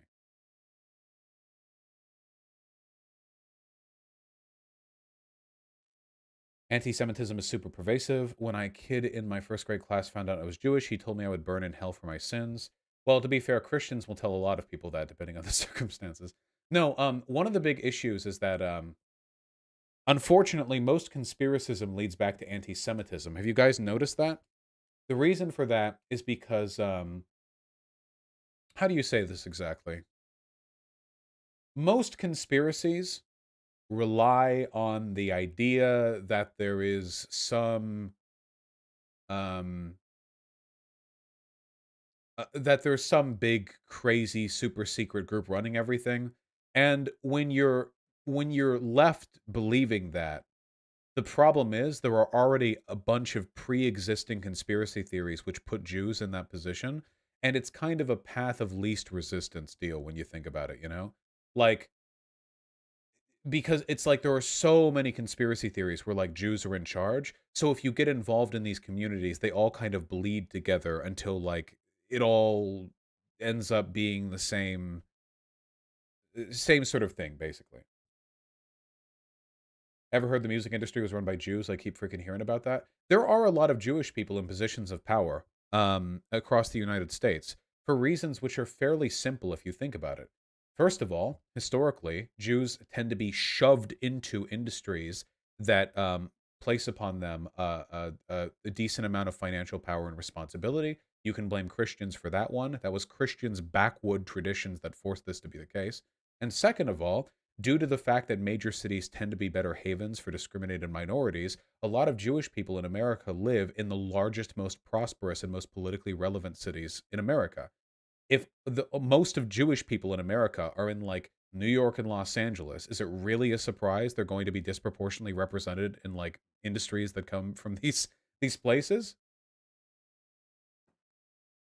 No, this is not surprising to me at all. This is very simple sociology. Not to mention, most Jewish people are white. When a lot of it's the Nazi types too, they think a Jewish person, they think like a rabbi or something. Most Jewish people are just like white guys. Just like they're just white guys. It's just white guys. They just look like white guys. And a lot they always do this thing. They're like, huh, they're white when they want to be, but Jewish when it's convenient. No, they're just both at all times. What? No, they're just both. What? I'm white when I want to be, but I'm also gay when I want to. No, I'm a white gay. What do you want? The worst thing you can be.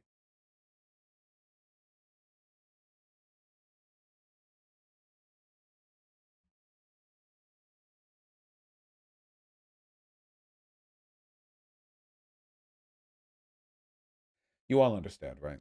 Anyway, it's one of the reasons why I try to come down hard on you guys for the Pepe posting and the Echoes posting during the segments that have anything to do with Jewish people. I understand that the vast majority of you are completely non-anti-Semitic. It's just these things get normalized really easily, you know?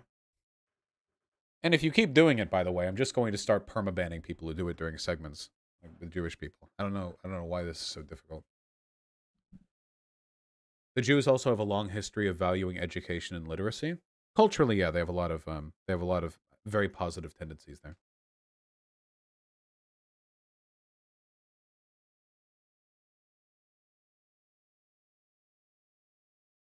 Ah, mustache. Sheesh. Oh, you know what really drives me up the wall? Really, really drives me up the wall. There are a lot of people. This is one of the lies too about Jewish people. I mean, I haven't met every Jewish person, of course, but that they're all insular. Have you ever met a Jewish family? These people are the most open, friendly, hospitable, house-warmed individuals you can imagine. Okay? I swear to God, it's like insane, all right? There was Jewish families all around where I grew up, and like anytime, just any food, they're all so, so, so friendly. Um, you know, yeah. I don't know what they mean by insular. I know that some Jewish families prefer their siblings also marry Jews, but don't Christians do the same thing? Like, I don't like that always gets pinned on Jewish people, but I'm pretty sure Christians do the same thing. The difference is that there are more Christians, like 20 times as many in America. So, it's not as noticeable. But yeah, religious groups tend to do that. Depends on how devout you are. Yeah, yeah, of course, of course.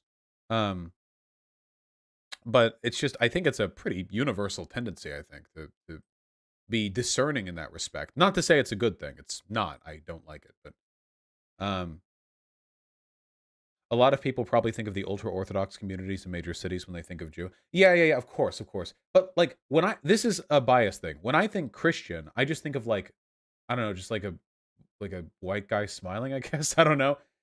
That's what I think of when I think Christian. It's just like dude, whatever. But when some people think like Jewish person, they think like a rabbi. You know what I mean? Like, yeah, there are some Jewish rabbis. Most aren't. You know, the vast majority aren't. I'd say. So that's what they, or Ashkenazi. Yeah, but I mean, at this point, most ethnic backgrounds, if we're talking just like direct lineage, have been watered down significantly for pretty much every group, especially here in America. Big old melting pot, you know? I can't wait, okay? I cannot wait until all ethnicities are just a substitute for nationality or cultural affiliation, and there's no longer any way to discern where people's blood are from, okay? How amazing would that be? Would fucking 23andMe, where are you from? I don't fucking know. My family's been in America for 30 generations. I'm fucking from everywhere, I guess. I don't know. Love that shit. Absolutely. And people always, oh god, people always say the we're gonna ramble. People always say this, you know. It's like what does the lefty want? The lefty wants everyone to be brown skinned. Well, first of all, this is never going to happen. People near the equator are always going to be darker skin toned than people nearer to the poles. This is always going to happen. If you live in an area for like 5 generations down, eventually there will be alterations in this. Of course, that's the point of the darker skin. The reason we have differences in our melanin is specifically so humans can live at different elevations relative to the, what is it called? Latitude, longitude, whatever. That takes millennia, Vosh, to its fullest extent, but to smaller extents, I'm pretty sure I've read latitude. Thank you. To lesser extents, I'm pretty sure I've heard that it can take 4 or 5 generations for there to be some differences in melanin production for families that, say, historically would have lived near the equator but then moved far up north or vice versa. But like a small, you know? I think I remember reading that. Do we have any geneticists in chat who can correct me if I'm incorrect? I don't mean like you turn black if you're in the equator, just that your body becomes a little more active about the promotion of melanin. I'm a biologist and I don't think so. I can read up on it. It's possible that I've misread that. You can get a tan, though? Well, yeah, but I don't mean a tan.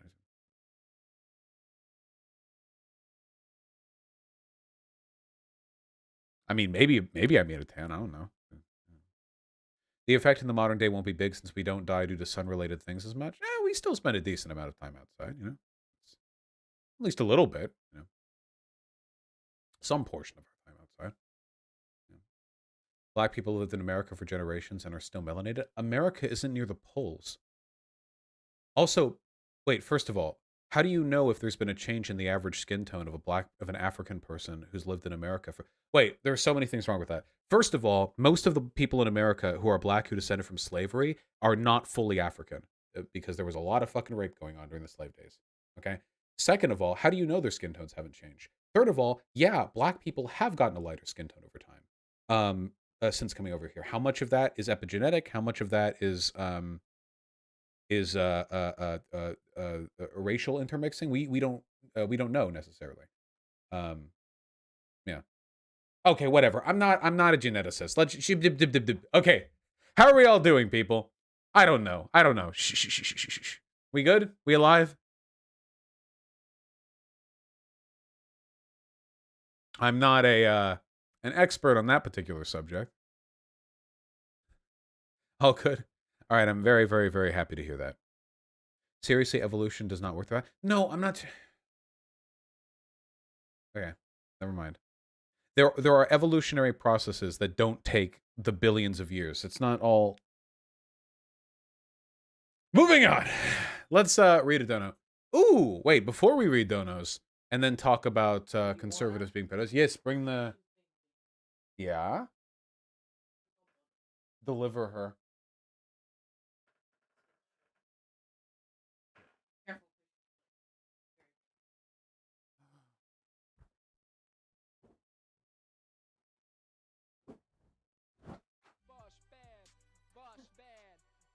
Baby. I got her.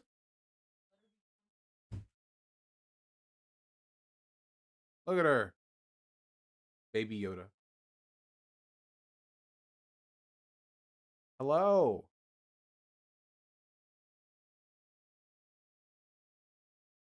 Why is she in blanket? That's all she does.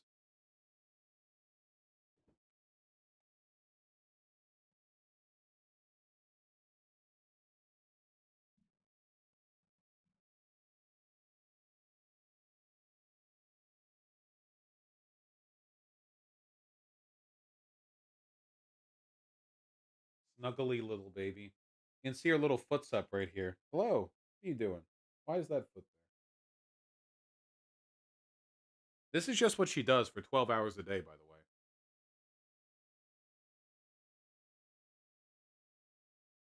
Beep, beep, beep, beep, beep. I'll put her back in bed.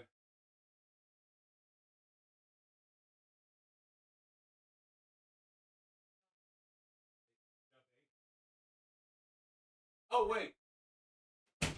Geneticists in chat. Or more likely, people in chat who have read a little bit on it in Wikipedia and are pretending to be geneticists. Question. One other thing that I've read is that people adapt quickly to warm and cold climates through microcorrugations on their epidermal layer.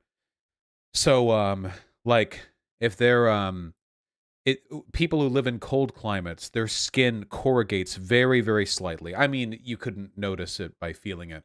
And what that does is it traps little pockets of warm air in the skin that helps you. But then in hotter climates, you want the opposite, so the skin there is smoother. Is this true? So, like, on a little, like a cellular level, the outer skin layer for a person living in a cold area is like this, like a little.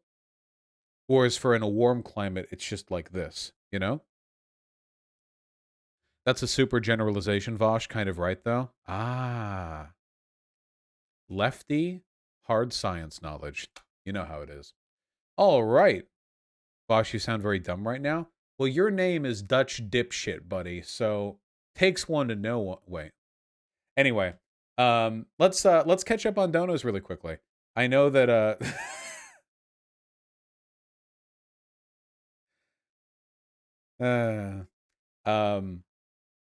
I was actually wondering how much we would get in donations. Not that it's a competition or anything. Just because after how unbelievably fucking generous the rest of you were during the live stream, it wouldn't be surprising to me if you all closed up your wallets for a bit. Oh my god, that is a loud air conditioner. Jesus Christ. Not that it's a competition, of course. Daniel Lannister, thank you for the very kind $5. That is such a hyperbolic comparison that I will not even say it on stream, Daniel Lannister. I kind of get your logic, though. Sykin and Netrius, thank you for the 5... Oh, no, wait, hold on. Netrius, thank you for the very kind $5. I suppose I have to respond to donations on this front. Vosh, you basically say Desty is a grifter. Dest's contention is that he isn't. This is... Did you deliberately strip all the vowels from your... Why didn't you believe the arguments he's laid out for electoral citizens uni act proof claim? May have missed the point there slightly. But I love you. Sykin, thank you so much for the unbelievably kind $50 donation. That is awesome of you, comrade. Been watching for a while I don't know if I'm a socialist, I believe you're an absolute necessity for the left. TY for your words, and take these lib cuckbucks. I love some cuckbucks, baby. Thank you very, very much. I really, really appreciate that. And hey, that's okay. You don't have to be a socialist to watch me, but you will. But you will. Jason here. Thanks for the gifted tier 1 sub. Actually, Jason's here with the 10 gifted tier 1 sub. Thank you very, very much. Hey, Vosh, did you see the Ghazi Kodso video? Also, hi, chat hug. Not only did I see that video, I also saw the Black Hammer organization has been evicted from that territory by the local police. How fucking funny is that? Okay. I'm gonna overheat if I don't turn the AC on. Jesus. Yeah, that actually happened this morning. They've been evicted. Hold on, let me see if I can... Black Hammer Org should be the most recent news. Black Hammer Org police? What's the tag we're looking for here? Okay, in the past 24 hours, perhaps? Oh, it's cold out there? Please open the window. Yes.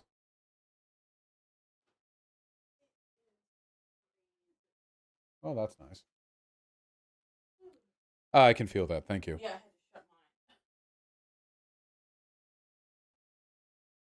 Yeah. Check your subreddit. It was posted there. Gotcha. Just a second. Just a second. Do. Yes. Yeah. Of course. We're flying by the seat of our pants here. Thank you all for the Twitter links. Yeah, here we go. Deputies responded. Where's San Miguel? What state are we in? Deputies responded Monday evening to a trespass report. Colorado? Oh, that's not a southern accent. To a Colorado report on a property south of Norwood where a group of 8 to 12 people from the, quote, Black Hammer organization were camping prior to a property purchase that ultimately did not occur. When deputies arrived, they advised the group of the trespass and they left the area without incident. These LARPers, dude. We're reclaiming this territory in the names of all the colonized and oppressed. Police show up and they're like, hey, you didn't actually buy any of this land, so, like, this is trespassing? And they're like, oh, okay. All right. Okay. The funny thing is that it was like a group of black people, and we're talking about police officers, so I feel like if anything at all had happened, the police would have had means to overstate the harm caused by the Black Hammer org, which means I feel like they were insanely demure. Bosh, dude, you tell people to not fight the cops, and then when they don't, you call them pussies? No, let me be clear. The Black Hammer org should fight cops, okay? These people are literal neo-Nazis, all right? They should fight the cops. Just to be clear, it's okay if they do it. You guys shouldn't. You shouldn't fight the cops, okay? You should stay quiet, comply, no matter how much you're abused, and wait to talk to a lawyer, okay? The Black Hammer org, on the other hand, just, I mean, if you're gonna LARP as some kind of, like, crazy anti-colonial revolutionary group, then it's pretty weird when you act like this. What? We should do more shirts today. Yeah, guys, we almost have another batch of shirts ready. About 625 or so, bigger than the first batch. That we can that will open up in the store soon. Oh, by the way, dipshits, if you fucking ordered a t-shirt and you haven't gotten it yet, email us, okay? You probably gotta... We're emailing the people who got returned to sendered to us, but none of you have emailed us back yet, okay? We'll keep your money. I don't care. I'll recycle the product and keep the money. I don't care.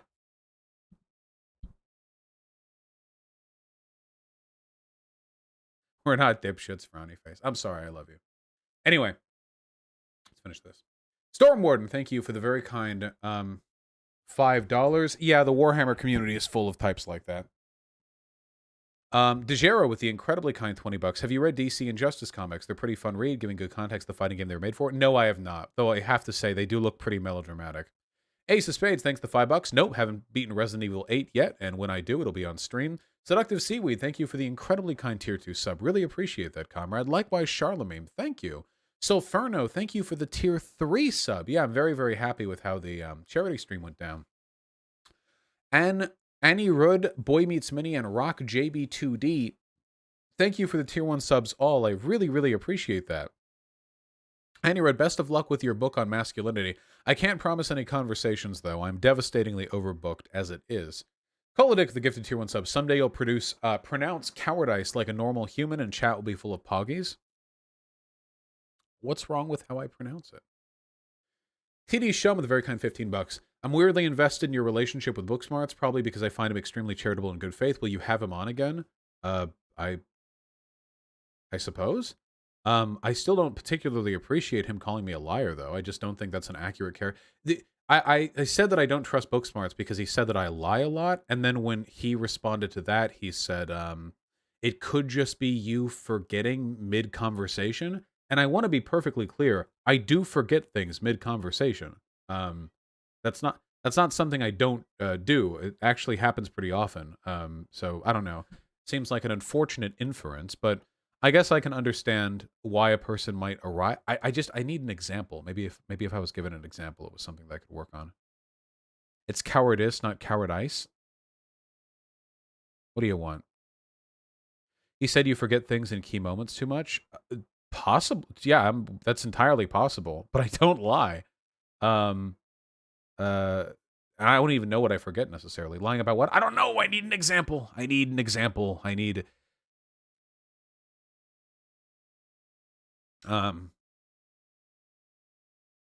Oh, speaking of personal motivation over here, We're down nearly 30 pounds since we started working out. We're fucking doing it right now, boys. We're fucking doing it. We're getting on it. I'm still really sore from the last PT workout that I did, but we're getting there. I think he means you misremember stuff in your favor a bit too often, so it's suspicious to him. Possibly. I don't know what... This is what's interesting to me. For a debate, the type of debate that I do, which isn't like a super structured, well-formatted debate with points that you have laid out beforehand, it tends to be very off the cuff. For that sort of thing, what is an acceptable amount of misremembering? Because pretty much every time I talk to somebody else, I feel like they misremember quite a few things too. Even when I'm arguing with people who I generally have a good opinion of otherwise, it feels like this is stuff that happens pretty often. So how much is too much before it becomes suspicious? And do I do it more than the people I argue with? I don't think I do. I do have a bad memory, but I'm confident enough in my arguments that I feel like I don't ever need to be dishonest to sell them. Yeah, I don't know. So. Oh, nicely done, Big Dick Energy. That's quite a pounds lost. Yeah, very suspicious. Amogus. Bum, bum, bum, bum, bum, bum. Asami Sato, congratulations on starting the estrogen, and thank you for the tier 1 sub. Matthew H, $5. Thank you very, very much. Pog. Doomer Zoomer, thank you for the tier 3 sub. Very happy to entertain you anytime, comrade. Thank you very, very much. GND Omk GN Domk 95 with the $5. Have you heard what the state NCDA said about being a threat in a vehicle no matter what? No, I haven't seen that at all, but it sounds based. Juzor and Aster the Rose, thank you for the $10 both. I really appreciate that. Good job on the fundraising, everyone. Let's do it again sometime. Can I have easy claps in chat? Nail it up, people. Aster the Rose, I hope you feel better soon. I assume it's the second vaccine that's got you sick. Pokefira and Matthew H, thank you for the $5 both. I really, really appreciate that. Matthew H, I don't believe in mysticism, so I think very little of prophets. A symbolic symbol, thank you for the very kind tier 2 sub. Happy birthday, comrade. I really appreciate that. Guys, I actually had a thought the other day. Do you think, can you imagine how much more money we could have raised if we had advertised the big stream a week beforehand rather than just one day beforehand? I wanted to do it quickly because I knew that there would only be so much time before a ceasefire was declared. Like, you want to get on that stuff immediately, but... Yeah. You mean next time, Vermin, yeah. But if we do like a week beforehand, we also could have gotten some bigger guests on as well. People like Natalie or H-Bomb or whatever are busy people. Just pushing it back one day isn't really enough time for them, you know? Yeah. Predict the conflict next time we're champ. Yeah, true! But if it's something that's a little bit more... what is this? Twitch adding race tags. Oh dear, the discourse. Not the discourse. Not again. Don't subject me to the discourse. Okay. Are you guys ready for a hot take?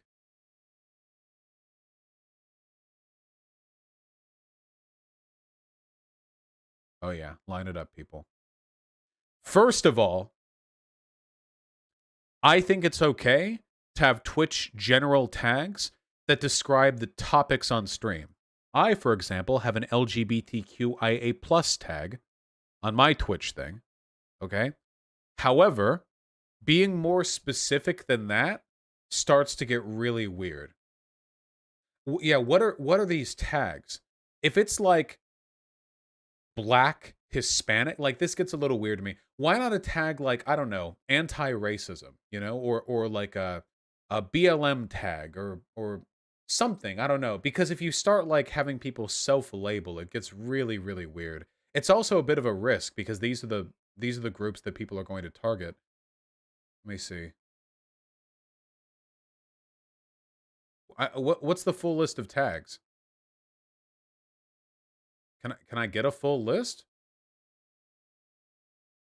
Does anyone have a full list?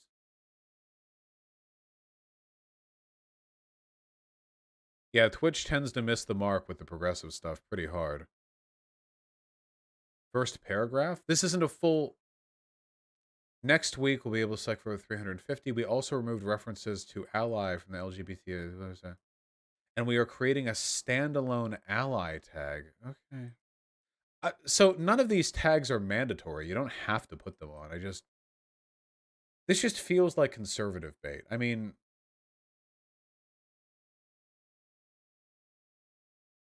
I don't know. Whatever. I don't know. We'll see how it gets rolled out. You need to see this, Vosh. Do I? Do I need to see it? Or do you just want me to see it? Oh, this is an old Ben. Why are you just linking me like an 8,000-year-old Ben Garrison cartoon? This is from like 2015. Yeah, Ben Garrison's an Islamophobe. I mean, is that surprising?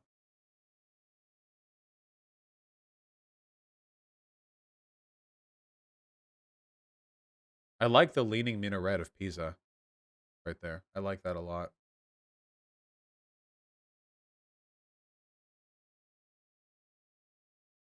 The Parthenon's on fire.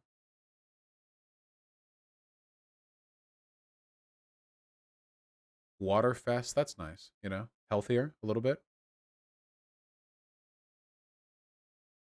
All right. Stupid shit. The Parthenon was destroyed by the Nazis, lol. Is that true?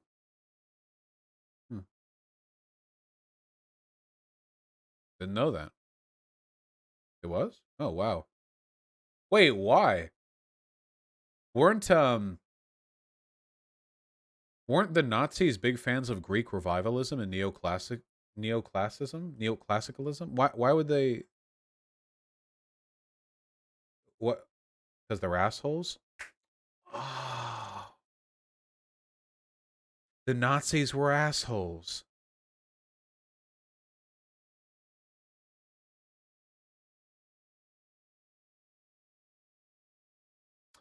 Grant Kirkhope deleted your share of the stream, it seems. No! Is that true? No, Grant. Was it an auto thing? It might have been an auto thing because he's the copyright holder. Chill. Don't play noise. They're playing noise. Okay, we muted them. Nicely done, team. Hold on. Video producer.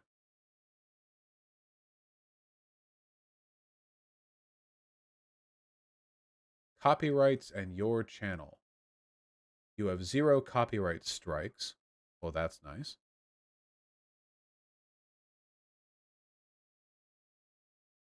Yeah, it doesn't allow me to open up the 24-hour live stream. Man, I hate copyright law so much, dude. It's so cucked. Getting around it is so fucking cucked. Do I even have any emails about this? No, I don't. Whatever. Well, the whole thing is available on YouTube, so whatever. Anyway, we can read the rest of the donos in a hot second. How about we talk about conservatives' favorite pastime? Anyone in chat want to guess what it is?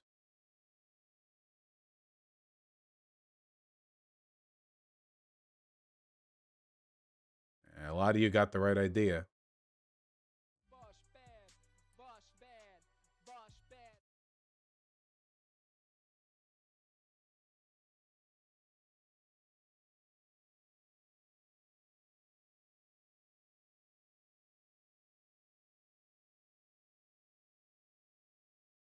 Cuck porn.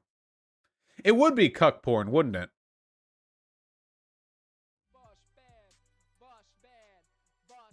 Anyone here a big fan of Shakespeare? Yeah, I know some of you are. There's a lot of good stuff in there, you know, one of the bedrocks of modern literature. It's very, I don't know, the iambic pentameter thing is kind of cool. I don't know. Well, you know who else is? Our big... I'm going to start over again and use a website that doesn't have the ad block. The HuffPost? We doing that? Okay, we'll do that. Thanks. NBC? How about NBC? There we go. That looks good. Let's start again. We all like Shakespeare, right? Iambic pentameter, very cool. Great. You know who else does? This guy. Cheney's primary challenger said he impregnated a 14-year-old when he was 18. She was a little younger than me, so it's like the Romeo and Juliet story. See, there's the big parallel. State Senator Anthony Boucard, who, I assume that's how you pronounce it, said of the girl he later married and divorced. Now, this story gets wild. I need you people to stick with me, okay? As if it didn't start wild. I say gets wild like it wasn't already there, you know? A state senator in Wyoming who's running against U.S. Representative Liz Cheney and 4 others in a Republican primary acknowledged he impregnated a 14-year-old girl when he was 18, vowing not to end his campaign for Congress. That's right. This isn't demoralizing him at all. He's continuing straight forward, okay? It was a disclosure he said he was forced to make because of the establishment swamp. So that's what Republicans mean when they say drain the swamp. They mean drain the apparatuses that hold people to account for impregnating minors, apparently.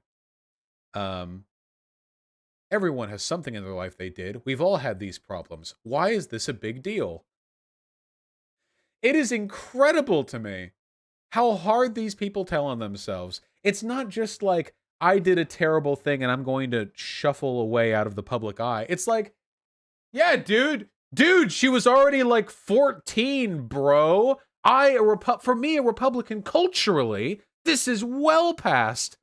We are well past the prime age for. Hey, by the way, not just impregnating, but marriage. Hold on.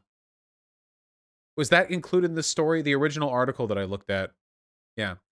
After he got the girl pregnant, there was a lot of pressure for her to get an abortion. I wasn't going to do it, neither was she. The only right thing to do was get married and take care of them. The mother of the girl, whose name was withheld, signed the papers consenting to the judge, and the pair went down and got married before a judge. Yep, 18-year-old. Oh, sorry, he was 19, and she was 15 when they married. This is what, by the way, this is what Republican state senators fight to defend, allowing children to be married to adults. Oh, and I just want to say, by the way, because I know there are 15-year-olds watching, okay? You are an infant compared to a 19-year-old. Do not even fucking start with me, okay? The difference between a 15-year-old and a 19-year-old is astronomical. It is socially, brain development, it's just an unfathomable gap, okay? All right? You are a zygote. Do not even. My son got to experience things and live life. Sadly, he's made some wrong choices in his life. He's almost become my estranged son. Some of the things that he's got going on in his life, I certainly don't approve of them, but I'm not going to abandon him. You know, if I was running for if I was running for Congress and my mom, whose name has been withheld, went up to a mic and was like, "Yeah, my son's made some mistakes, bad stuff, you know, nearly became my estranged son, you know, real bad stuff, but he's my son, I love him." I would not want my mom next to that microphone. Seems like seems like Discord moderator Anthony over here should maybe have the less said about his past the better for his work. The marriage of the boy's mom lasted the marriage to the boy's mom lasted about 3 years. He said in the Facebook video that he and his ex-wife became friends. Wait, I'm sorry. Hold on. Did I skip something?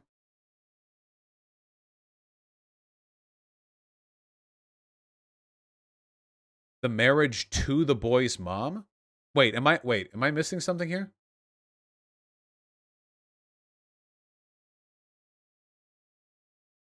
Oh, the boy being the kid. The boy being the kid. Okay, sorry. I thought by boy they meant Anthony Boucard back when he was 19, and I was wondering if there was some insane, like, extra level to this. Holy shit. Oh, okay. Anyway.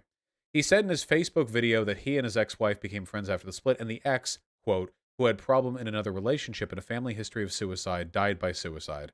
So this guy impregnated a 14-year-old, married her when she was 15, they divorced, and later she killed herself.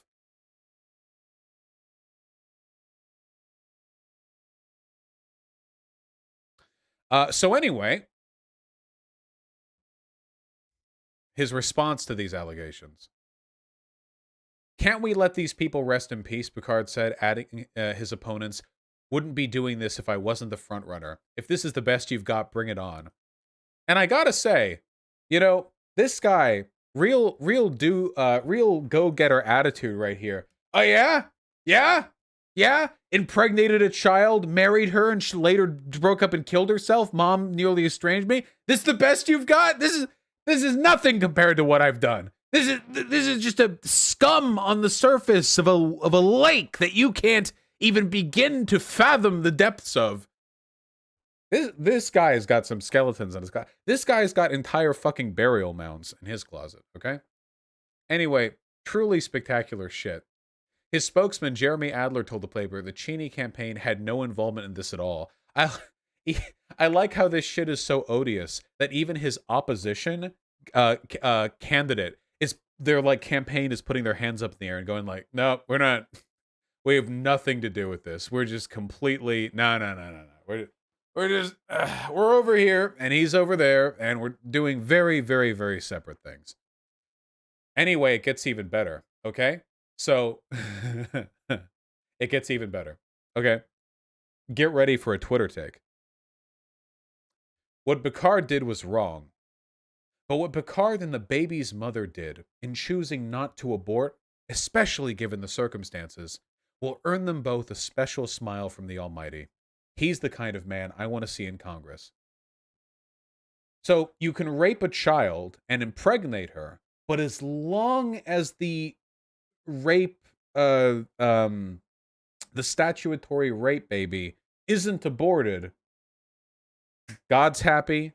Brent Bozell's happy. Okay, we're all good in the eyes of the Lord. This is Republicans, by the way. By the way, Brent Bozell, you're wondering, who is this guy? Some random nobody? No, actually.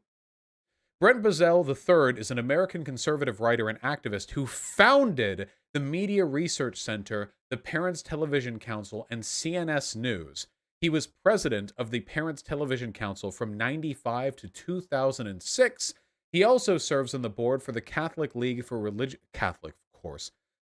and Civil Rights, and has served on the board of directors for the American Conservative Union. He writes frequently and is published Wall Street Journal, Washington Post, Washington Times, New York Post, Los Angeles Times, and National Review. So this guy is a pillar of conservative values. But I want to be really clear to you guys, okay?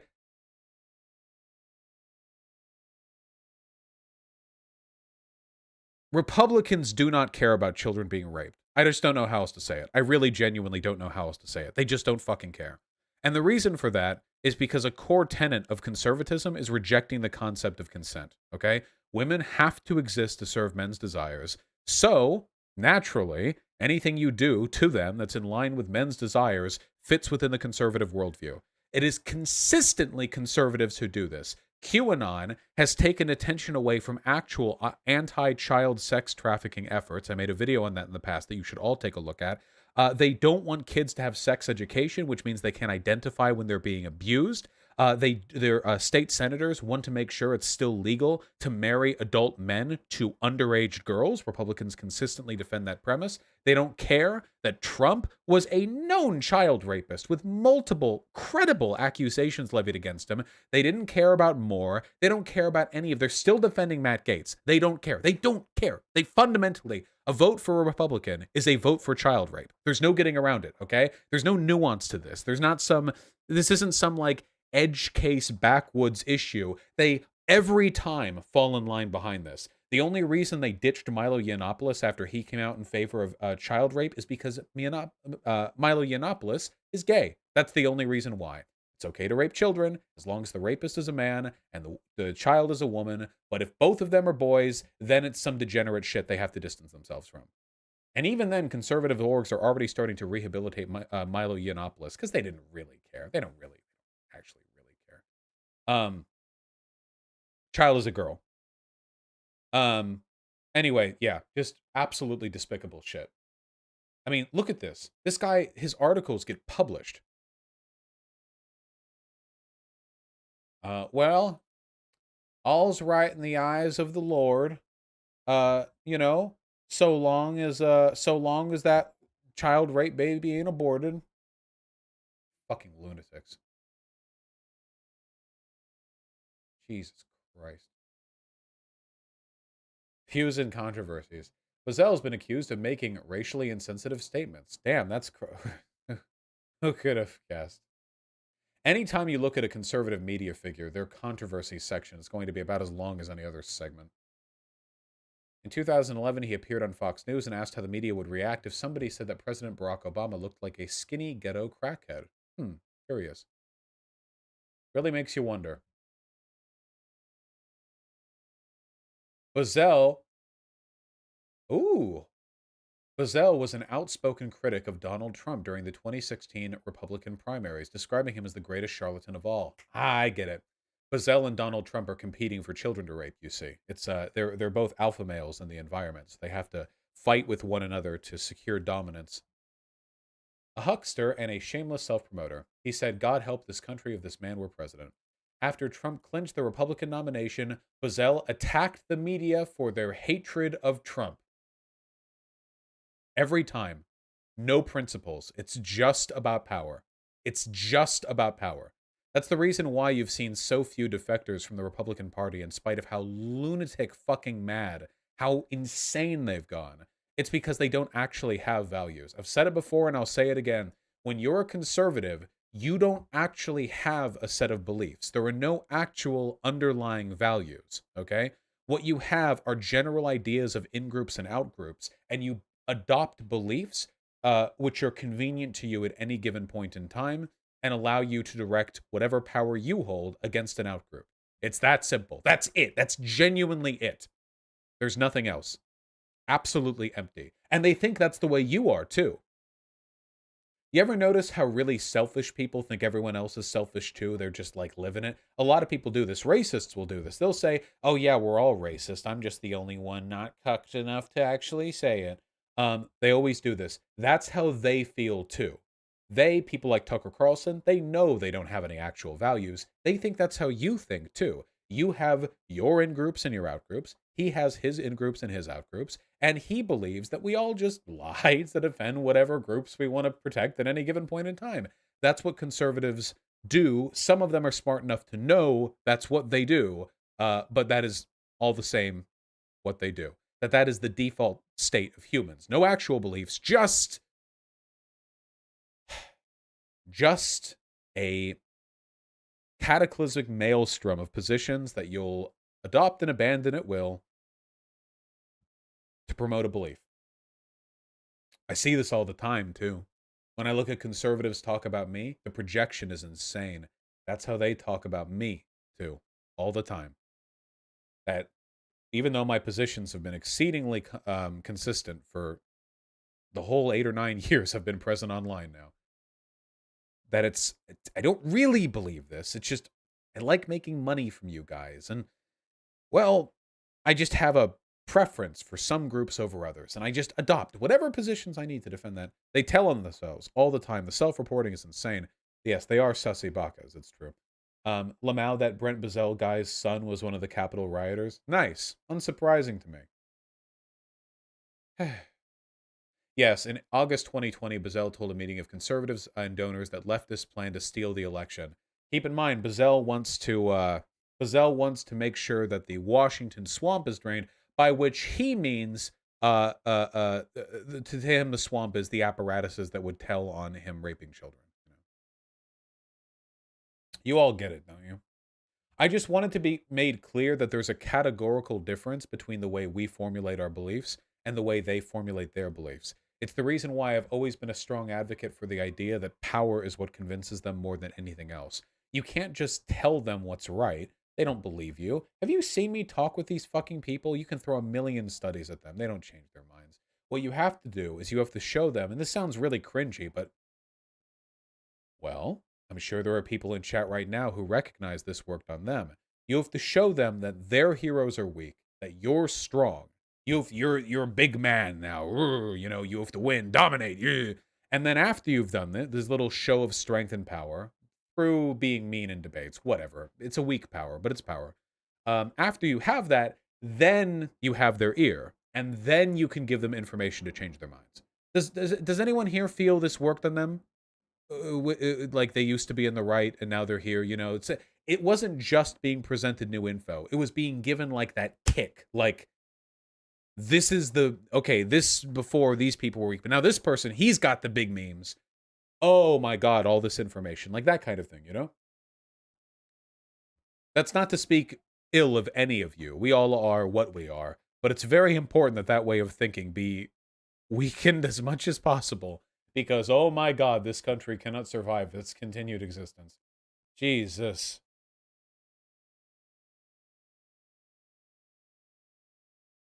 Yes, the facts and logic, of course, of course. To be honest, to me, the Chad Smart Bro persona always turned me off more than it attracted me. Then what the fuck are you doing here? Well, it depends. I mean, person to person, obviously. There's going to be variance in that sort of thing. But I think it's a generally effective tactic. I do.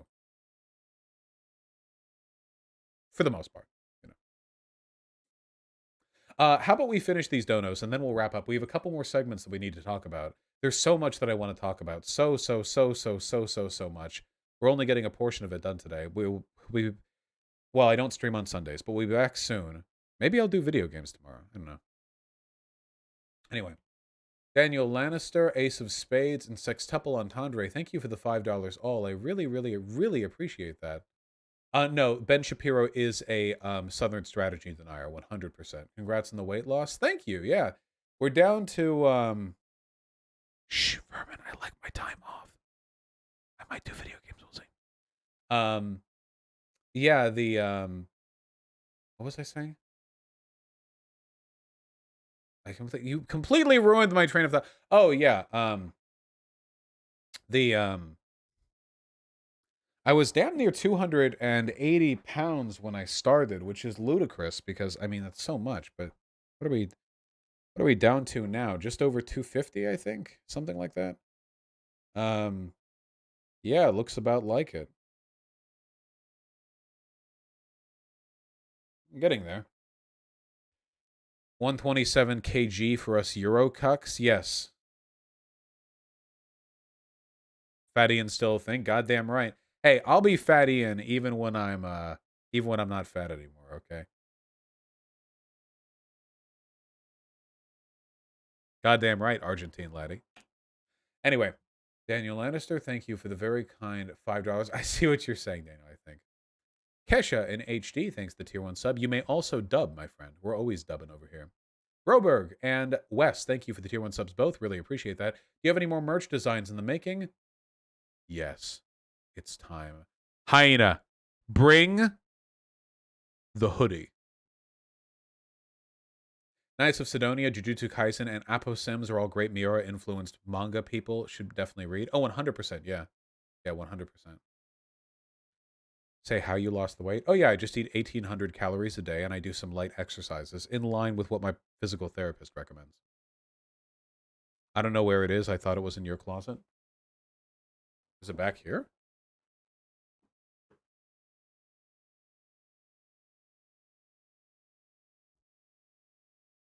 Here it is. Look, isn't this cute? It's a very nice material. See? Nice and simple. Of course, it's summertime now, but... And it's the alternate design for the politics, which I think looks really nice. Nice and bold. Also, hoodies tend to fold over themselves more than t-shirts do, so we wanted a design that was a little bit clearer, so that the ruffle would less disrupt. What's that in the back? Hood.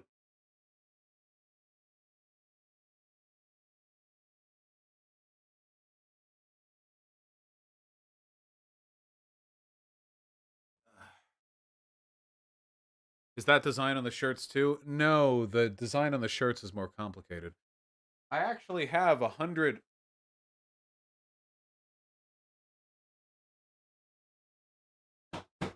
About 100 t-shirts up here.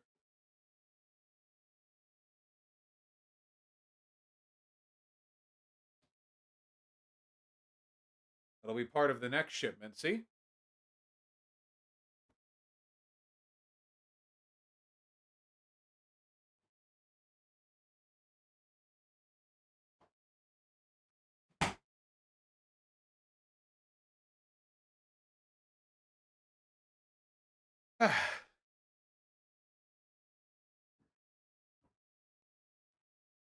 Okay, we're back. Hello. Can we get a design like that with just your face on it? I'll see what I can do. Thoughts on Hasanabi rage quitting Subnautica 80% into the game? This is why I am the true ultimate lefty live streamer, okay? Because I've got the goddamn conviction to finish video games, all right? That's why. Except for Outlast. Can we get merch alerts? Yeah, I'll tell you on Twitter. Not a fan of shirts with text. I got what I got. Keep in mind, while the shirts are produced by Goods for the People, the shirts are folded and stored here, and we really only have so much storage space, so we're trying to keep the design pretty simple because there's a limit to how much physical space I have in my house. We'll finish hard mode Star Fox 64 on stream for sure. We just didn't have time to finish it back then. Holy Pancake, thanks the tier 1 sub. Transfem Bassist, yes, Black Hammer is extremely funny. Netrius, thank you for the incredibly kind $20. I really, really appreciate that. His reasons for his position, why do you ignore them? I don't think I have. I feel like all the arguments that Destiny's made, I've responded to them to some form or another. But just a lot of arguments don't really seem to exist. I mean, he never really put forward, like, any Palestine-Israel arguments to me. He just, like, got mad at me. I mean, if you're arguing that I have to respond to every position that he holds, then I disagree with that, because that's exactly how he captures attention forever. There's a reason why, like, Hassan stopped talking about Destiny, and it's because he's like a drain in attention, where he constantly like clip chimps and does everything in his power to like pull your attention towards him, which is admittedly a good business strategy for him. But Destiny has also done this to somebody else, Mike from PA. Mike from PA wanted to debate Destiny, and Destiny said, no, I won't, not unless he donates 100 subs or whatever, which is like $500. So we can just consider Destiny another Mike from PA for me, okay? It's something Destiny's done before, and Mike did the same thing Destiny's doing right now. He's just afraid to respond to my arguments. He's terrified of me, etc., etc. But why did Destiny stop responding to Mike from PA? Because Mike from PA is annoying and was clearly benefiting from the constant drama that he would farm by saying stupid shit with response to Destiny. See? One more thing I'm copying from Destiny, his approach towards Mike from PA.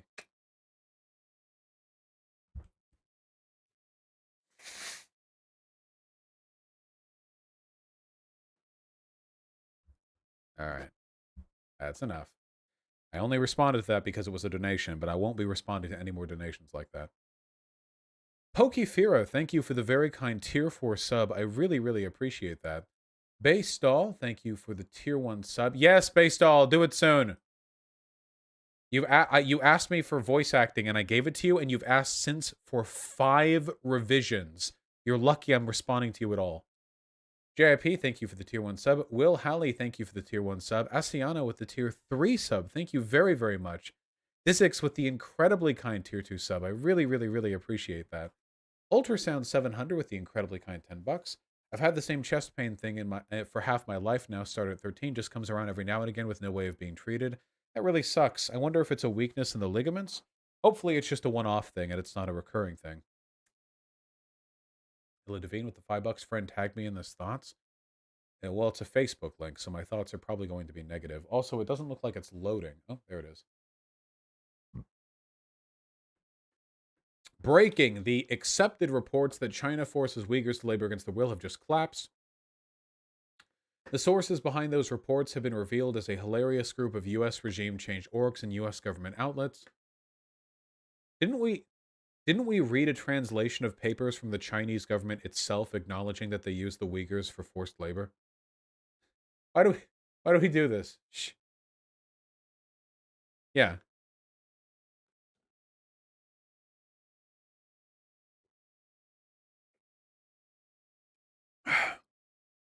Excuse me. But it's translated so it's biased. Yeah. The English translation actually fucked up every word. They weren't able to capture the nuance. They didn't mean forced labor. They actually meant compelled work, which in China actually carries a different connotation, which is reverend the glory of the state. And yeah, okay. Orc Dork, thank you for the incredibly kind $10. My partner is doing a hand-knitted clothes auction for the PCRF. Can we get a signal boost, please? Hey! Oh, that's really cute. Oh, wait, this is actually super cute. Hey, take a look, guys. Fundraising for the PCRF, and look, it's hand-knitted clothing. Look at that. This is really cute looking. Look at all this. Look at all the ruffles. God damn. They're auctioning it off. If any of you want some cute ruffles, here, I'll link it in chat. It's under the account Knit Boop, which is also a very cute name. There, go. Be free. Go, go, go, go, go. Go, go, go, go, go. Very, very cute. I really like knitted scarves, how they look. I hate wearing scarves. I really hate having any tension around my neck. It's one of the reasons why... Actually, I can wear a collared shirt and tie. That's fine. I just don't like scarves. What will happen to the PCRF donations now that their HQ has been destroyed? I imagine they'll be using some of that money to get a new office, but keep in mind, something tells me that rent space in the Gaza Strip is fairly cheap. Just a thought that I have, a guess. I feel like a very small proportion of the money that I have is gonna go towards that. I'm just guessing. Bosh, are you a bear? I'm hairy. Can someone tell me how many people are watching on the stream right now? Is there a command? We could probably make a command, couldn't we? Like exclamation point viewers or exclamation point live. Right now there are 2,400, 2,300 watching from YouTube. Wait, not 2,300, 7,300. Jesus. And 1,000 or so on Twitch. So about 8,500 people. Thereabouts. Anyway, Orc Dork, that's some really cute stuff.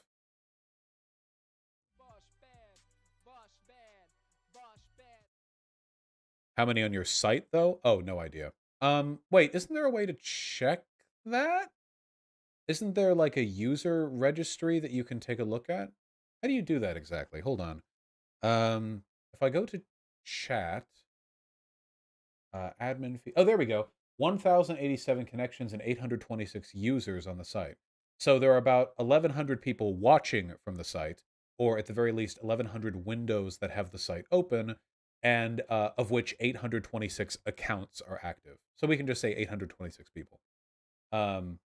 That gets counted towards YouTube. So YouTube's total count includes the amount watching on the website, because the website's embedding the YouTube stream. So it just counts towards that, which is really awesome. That's about nearly 9,000 people watching on a Saturday stream. Normally, we don't have that many people on a Saturday. I'm usually lucky to get 8,000. We had even more earlier. Of course, this is the first stream back in a while, but, you know, I'm very lucky to have you guys. All right, there's still a few donations, but before we get to those, why is it less on a weekend? I have no idea. Saturday and Sunday, you'd think those would be the big days, but no, actually. Monday through Friday, I get more viewers consistently than I do Saturday and Sunday. Like, for years. It's always been that way. We've never understood that. You'd think people would be busy with work. I guess my viewers don't work or go to school. Hey, keep it up, guys. Yo. Yo. Yeah, people. Wait a second. It'll come back.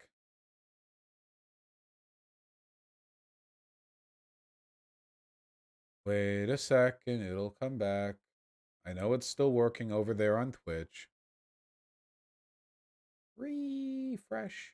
All right, we're back. Back. Come on.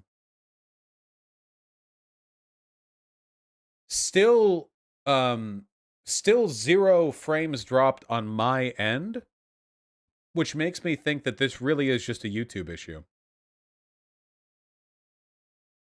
Welcome back. Welcome back. Welcome back.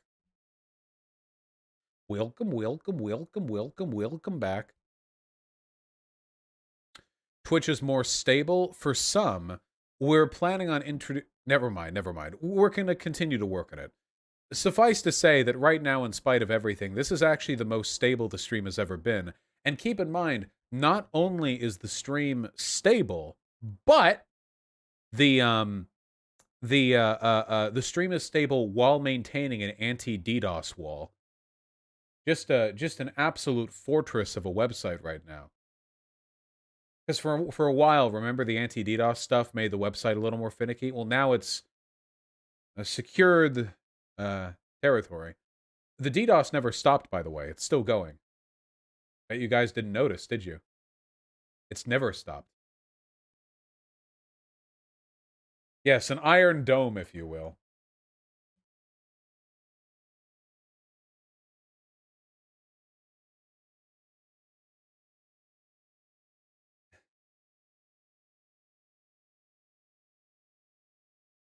Anyway, we have at least one more important thing to talk about today. Oh, hey, I know this guy. That's my brother. Okay, yeah, stop spamming. I'll ban all of you. All right.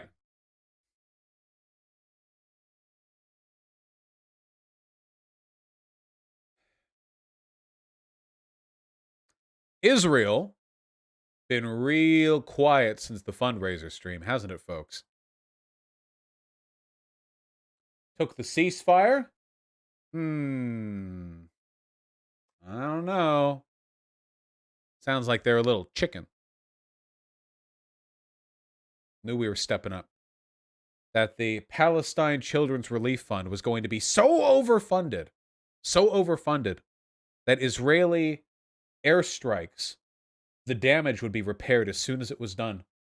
Like a cartoon cloud of PCRF doctors, you know? A building gets airstriked, and then the cloud appears around it with like the hammers and like the hands popping out of it to indicate work being done, and then pow! Israel was going to run out of money with all those damn rockets. Burn out that $4 billion a year in military aid from the U.S. Anyway, the ceasefire happened.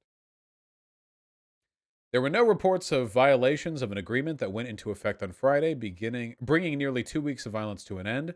Love that language, baby. Thanks, New York Times. Bringing nearly 2 weeks of violence to an end. You know, equal violence, committed and received equally by both sides. A minor skirmish broke out between the Israeli police and Palestinians outside the Aqsa Mosque in Jerusalem. And, you know, this is a very long article. I read it, actually, this morning.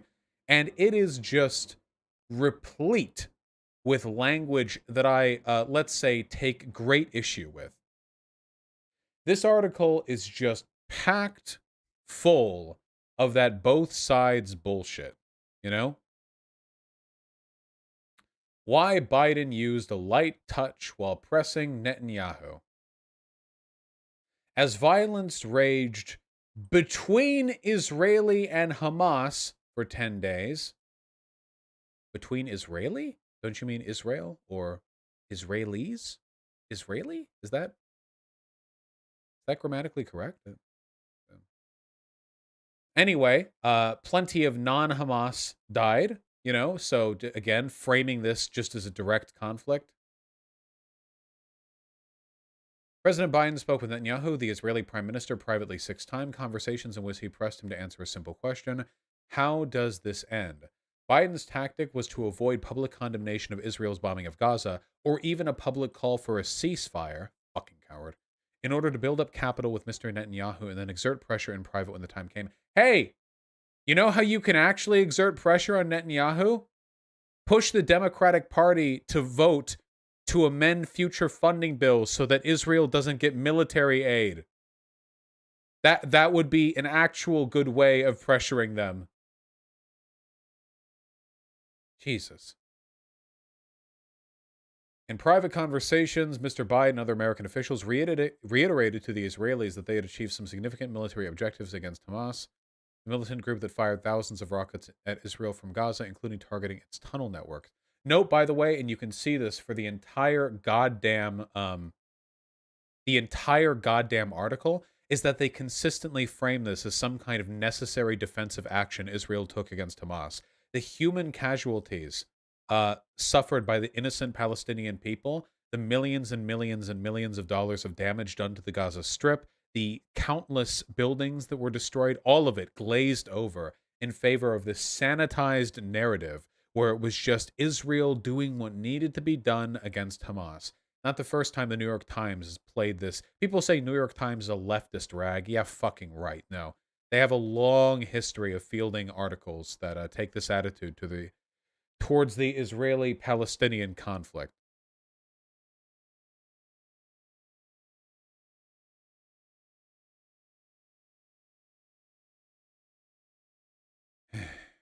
Anyway, it goes on for a very long time. The rockets may have stopped, but Palestinians are no less angry. I encourage you all to read this article yourself, by the way. I would, but you can see the scroll thing down here. It would take us 2 hours to read it. An Egyptian-brokered ceasefire between Hamas and Israel may have hit pause in the formal hostilities, but unrest flaring in Jerusalem and the West Bank on Friday made clear Palestinians still felt they had plenty to fight for. If anything, the conflict between Israel and Hamas only inflamed the Palestinian quest for greater rights and recognition, demonstrators said, with the truce doing next to nothing to address the broader inspiration for the rocket fire and stone throwing.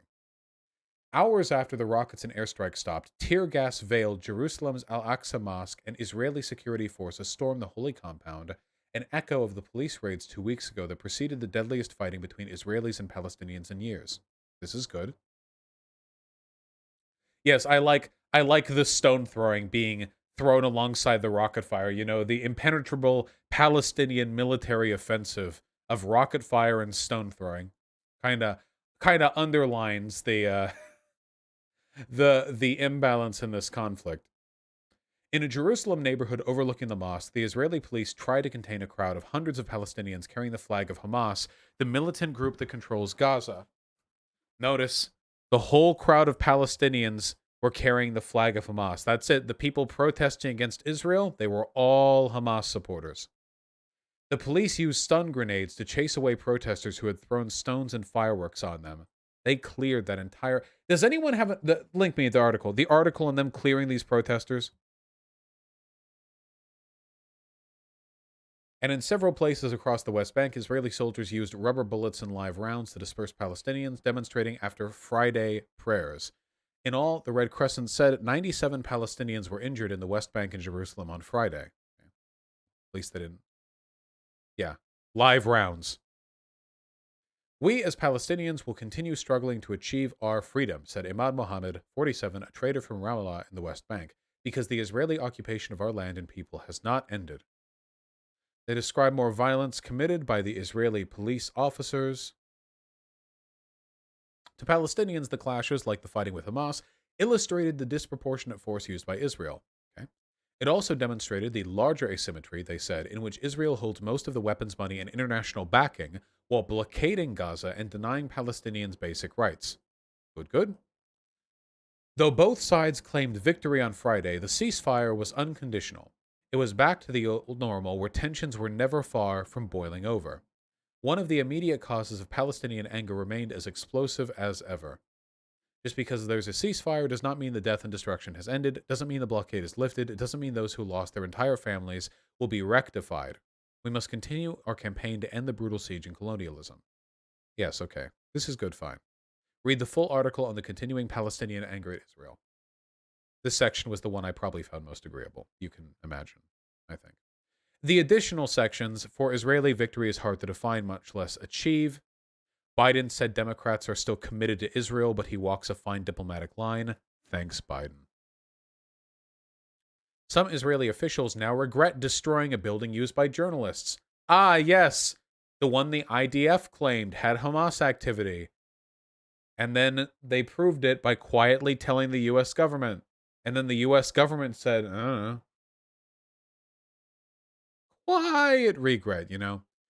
In light of the international furor over the airstrike, some high-ranking officials in government and the military now call it a mistake, arguing Israel needs the media to be open to hearing its version of events, and the bombing made that harder. Ah, okay. So the reason why it was wrong to airstrike this media outlet, of which there was no proof of Hamas activity, is because the optics were bad. I see. Video shot by Associated Press workers as they hustled out of the building trying to rescue a few cameras and computers were shared widely on news sites and social media around the world. One official said that while the airstrike was justified militarily, the doubters had been right, and the harm done to Israel's international standing outweighed any benefit from destroying Hamas equipment. Wait, how exactly... The doubters had been right, but it was justified militarily? The doubters are doubting there was any justification to airstrike the building. What are we talking about here?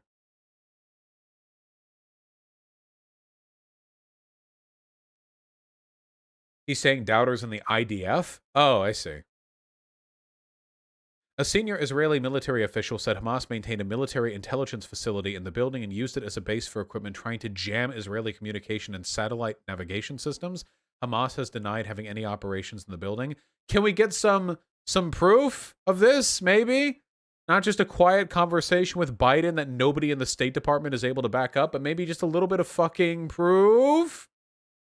Any doubters in chat? I'm a doubter. Israeli officials said they conveyed to U.S. officials intelligence that they justified the strikes, but have not made that information public. Earlier in the week, Secretary of State Antony Blinken has expressed concern about the bombing. Oh, yeah, dude, we told your intelligence officials about it. You know, we just didn't tell your Secretary of State. Also, why is this information classified? The building has already been airstriked. If there's evidence, why wouldn't you release it? Seriously, what information could they have had that they would not now be free to release now that the building has already been turned into dust? What? It's already happened. Wait, are you going to tip off Hamas that the building is going to be airstriked a week ago?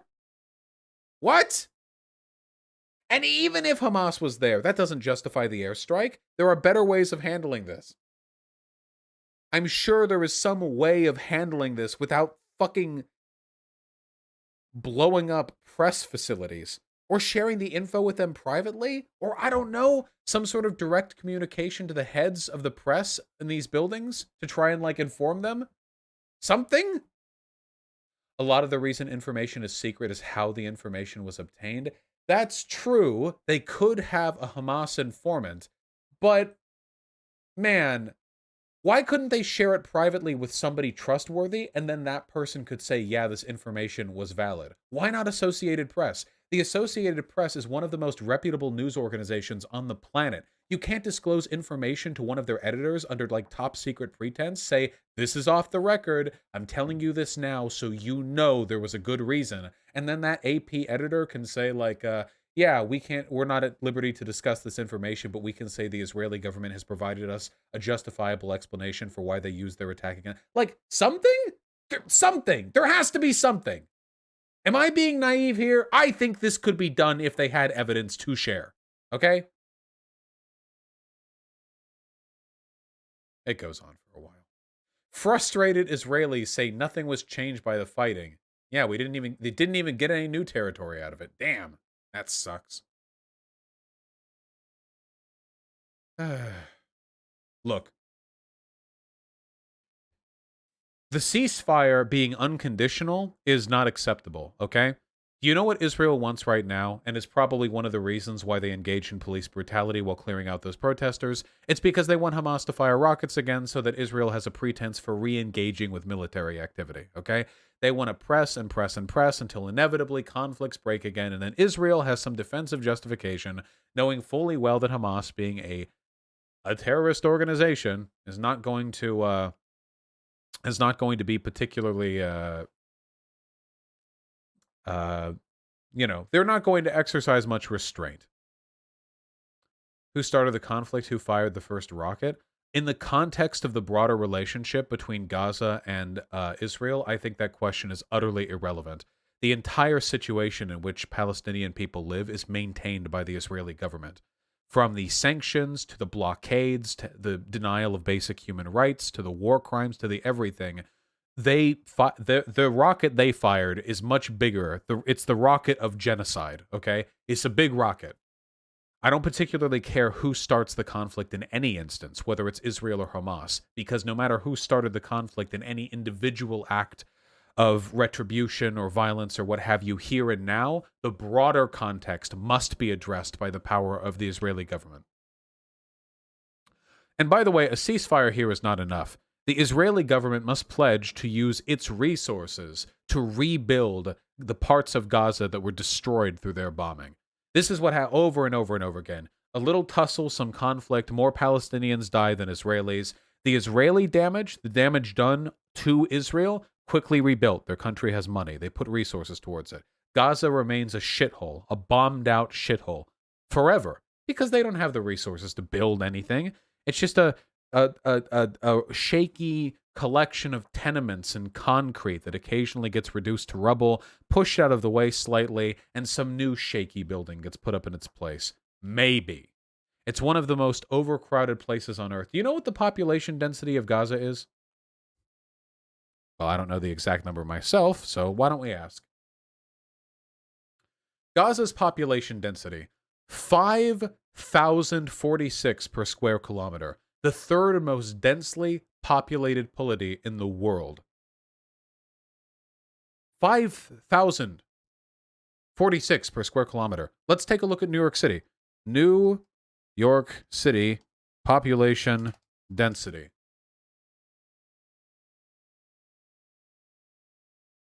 Per square kilometer, not square mile.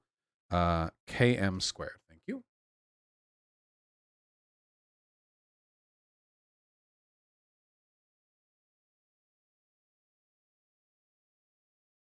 Oh, I see. Okay, New York City blows it out of the water. Ha! Probably because it's just one big city instead of a broader population. Maybe it would be more fair to compare it to a state. What is a polity?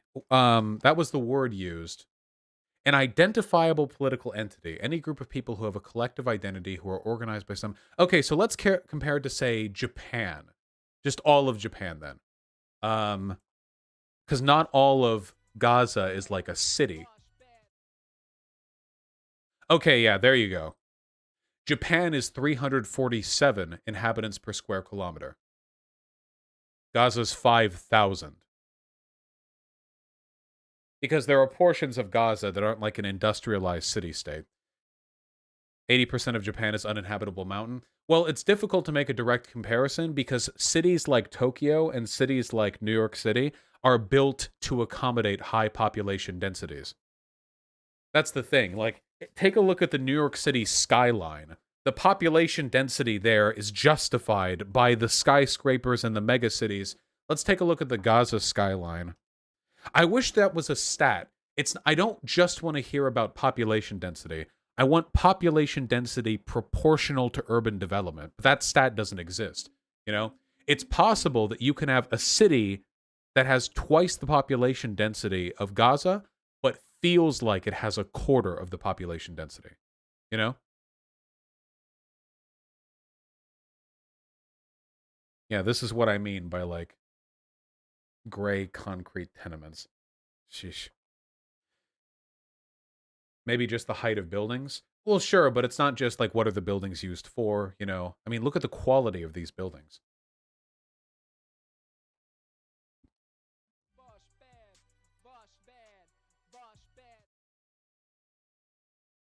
Like, what's the Jerusalem city skyline look like? Jerusalem skyline.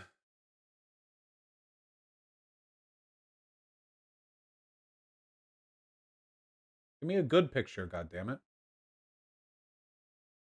Jesus, that's beautiful. Wonder if I'll ever get to visit. It looks almost, it reminds me almost of a Mediterranean town, doesn't it? A little bit? What about Tel Aviv?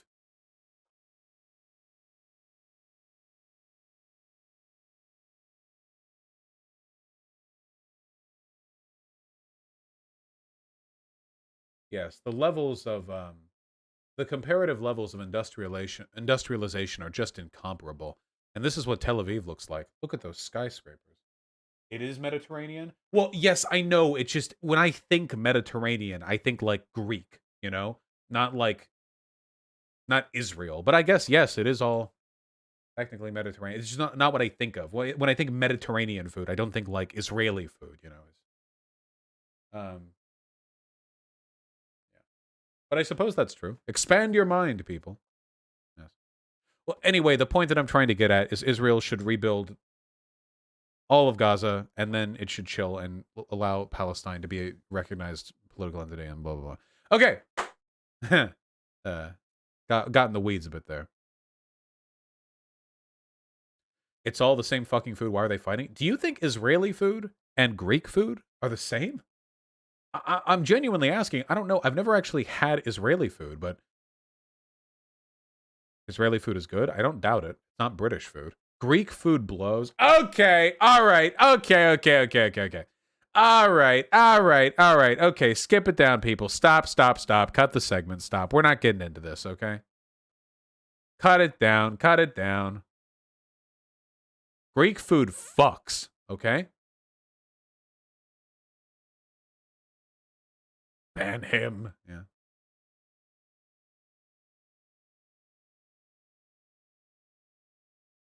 Lebanese food is superior to Greek food. I've never had Lebanese food. All I know is I like shawarma. I'm not exactly a foodie, you know. That's not the,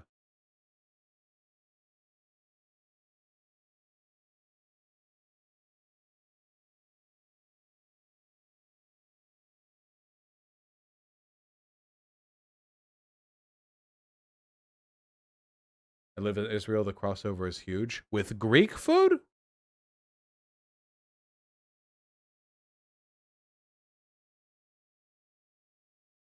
Is it? Okay. Oh.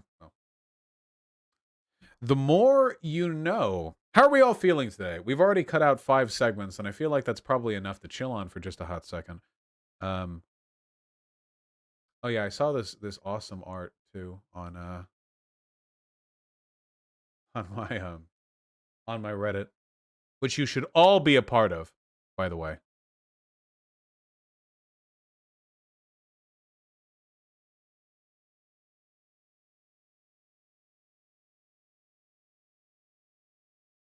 I think it's very cute.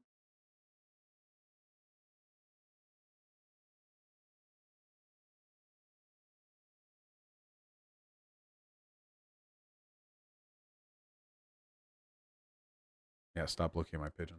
All right. We're not feeling good today. Personally, feel like how the Dems are already. Dijen Sharesh, we've already linked that 20 times. Stop. I hate it when people keep linking. Okay? I hate it. Please stop.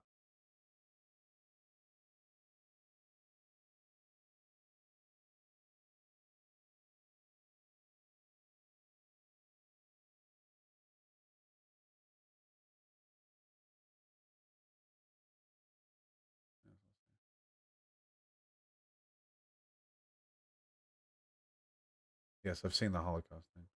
Sam Cedar did a funny. Uh-oh. Sam Cedar being funny. That's crazy. Chomsky vids. What does bussy mean? My 15-year-old keeps asking if it's a swear. I've never heard it. Probably.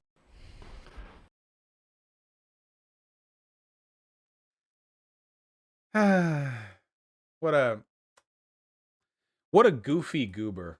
That Sam Cedar guy. What a goofy goobster. Anyone else? Do we have any goofy goobers in chat? Anyone else agree?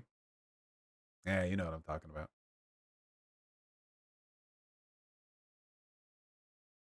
God. Anyway, hold on. Donations.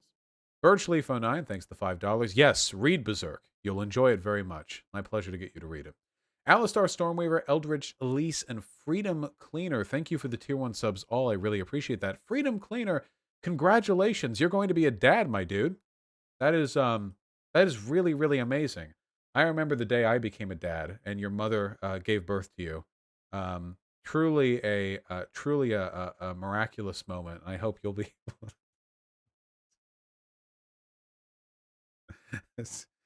okay. Good luck, man. Sabali, thank you for the very kind $9. Keep good content coming, comrade. God damn right. Rex Viola County, thank you for the 2 consecutive $5 donations. I really appreciate that. I was the donor who got invited to join Black Hammer by a friend. He hasn't been a member for long, but they've already made him a recruiter. Is there anything I can do? All he consumes is this content. He just failed a uni class for defending Stalin as the topic for his final paper. My friends and I don't know what to do. Dog, if your friend is... Wait, is your friend white? Hold on. Is your friend like a white guy? Is this a white guild issue? No, we are black? Okay, thank God. Look, I'm sorry. Your friend may have terminal dumb fucks it. Oh, you know what? This friend of yours probably already knows who I am and doesn't like me. But you know what? Give what I'm about to say to them, okay? We're cutting out a little segment for you, all right? Just for your friend, okay? Are you ready for it? Okay. my friend, Rex Viola County's friend. Hello. First of all, I'm sorry for being white. I tried my best. I rolled the dice. I know you probably don't want to hear my opinions because you're an unironic member of the Black Hammer organization, a neo-Nazi group whose founders repeatedly post anti-Semitic propaganda, including advocating for another Holocaust, to their social media pages. So if that's where you're at right now, I'm probably just like a Jewish whitey to you or whatever, but I'm hope and pray you're not that far gone yet, and that you haven't completely bought into the premises of the literal Nazi organization that you're a part of. And just say, I know where you're coming from, my friend, okay? You right now, you're under the belief, all right, that there are oppressors and the oppressed in this world. And the only way to ameliorate that situation is to fight against the oppressors with the oppressed. And in that belief, which is a good belief, you have abandoned the idea that there is any standard of behavior whatsoever the oppressed must engage in where it is acceptable for them to fight back, okay? As long as a group is oppressed, you think anything and everything is okay whatsoever for them to do. China isn't part of the global hegemony, then it's okay for them to genocide Uyghur Muslims. Black people aren't beneficiaries of white supremacy. It's okay for you all to be neo-Nazis, whatever, okay? Let me help you out with this one, okay? Stop being a fucking moron, okay? Also, you're anti-black, all right? Black separatists have for generations worked with the Ku Klux Klan and other white supremacist organizations because your goals are aligned. They want black people out. You want black people out. Quit making them happy, okay? Stop. Stop it. Stop. Stop it. Don't do it. You're allying with them. You're empowering your enemy. They love people. When neo-Nazis go online, they see black people saying pro-Holocaust shit. Black people got to move out of America. They love that shit. You're making Nazis happy. Very bad. Don't do that, okay? Cut it out. Stop. Stop it. Okay? Don't do that. Your friends are worried about you. All right? Your friends are worried about you. Stalin, not good. Authoritarian. Also a pedophile. That's not good. Not good. Killed a lot of people. Anti-democracy. Bad socialist. Not good. Don't do it. Okay? China? What's socialist about China? It's not good. Uyghur Muslims. Maybe some of them are good. Some of them are bad people. I don't know. They're people, but I do know they don't deserve a genocide. So stop it. Stop it. Okay? Because unironically, with the road you're going down, America is better than you. Okay? You're not fighting over who's more oppressed or who's less oppressed or what have you. You're just racing down to the bottom of the barrel to be the worst human imaginable to attack the groups that you don't like, okay? But if you go that route far enough, eventually, you will be worse than the United States. If you represented some political amalgam, good people would root for the United States to beat you because you're allied with Nazis. All right? Cut it out. There we go.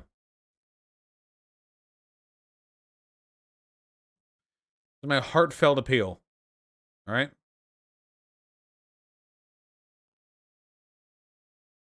You forgot to say Nazis are bad. I felt it was implied, you know? I feel like it was I feel like the message came through. Wait, Stalin was a pedo? Yeah, he impregnated a 14-year-old mistress that he had when he was like 50 at the time. Yeah.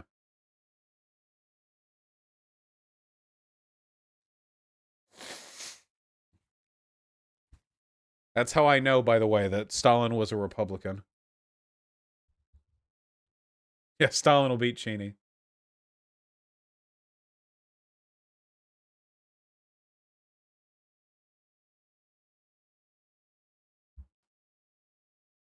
He did a lot of bad stuff. Very bad. I think a lot of people on the left, they think, you know, oh, sure, I've heard Stalin's bad, but where did I hear that from? Americans. And America's bad, so Stalin must be good. Like, very 4-year-old logic, you know? Very, depressing that Vosh said the AP is reputable, yet they've just fired a Jewish journalist for her pro-Palestinian activism in college. Yeah, that's something we're talking about tomorrow. Whether you like it or not, yeah, the AP is one of the most reputable journalistic organizations on the planet. Keep in mind, I didn't say ethical. Keep in mind, I didn't say aligned with leftist interests. I said reputable, as in they're universally respected, and generally they tend to be light on the editorialization, meaning they're a fairly trustworthy source when it comes to the straightforward delineation of information. Didn't say they were my favorite outlet. My favorite news outlet is, of course, youtube.com/Vosh.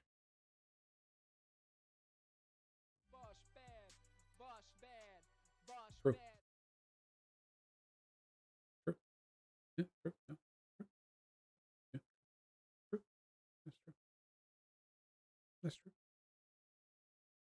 You need more international segments? It's so complicated. We did one today. Fuck you. Thought you didn't do news? Everything. I am the news. You see me? I talk about, I do the little fundraiser. People cover me in news articles. I am the news, okay? This isn't a news channel because I cover the news. I make it as I happen. Could end people's careers in a second, okay? You guys ready for it? Whose career are we going to end today? H-Bomber guy. Sorry, you're white.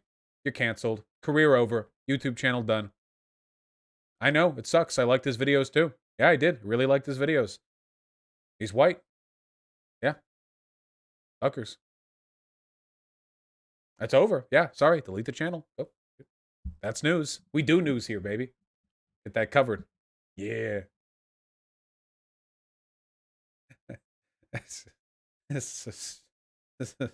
I can't believe H-Bomb would do this. Yeah. God.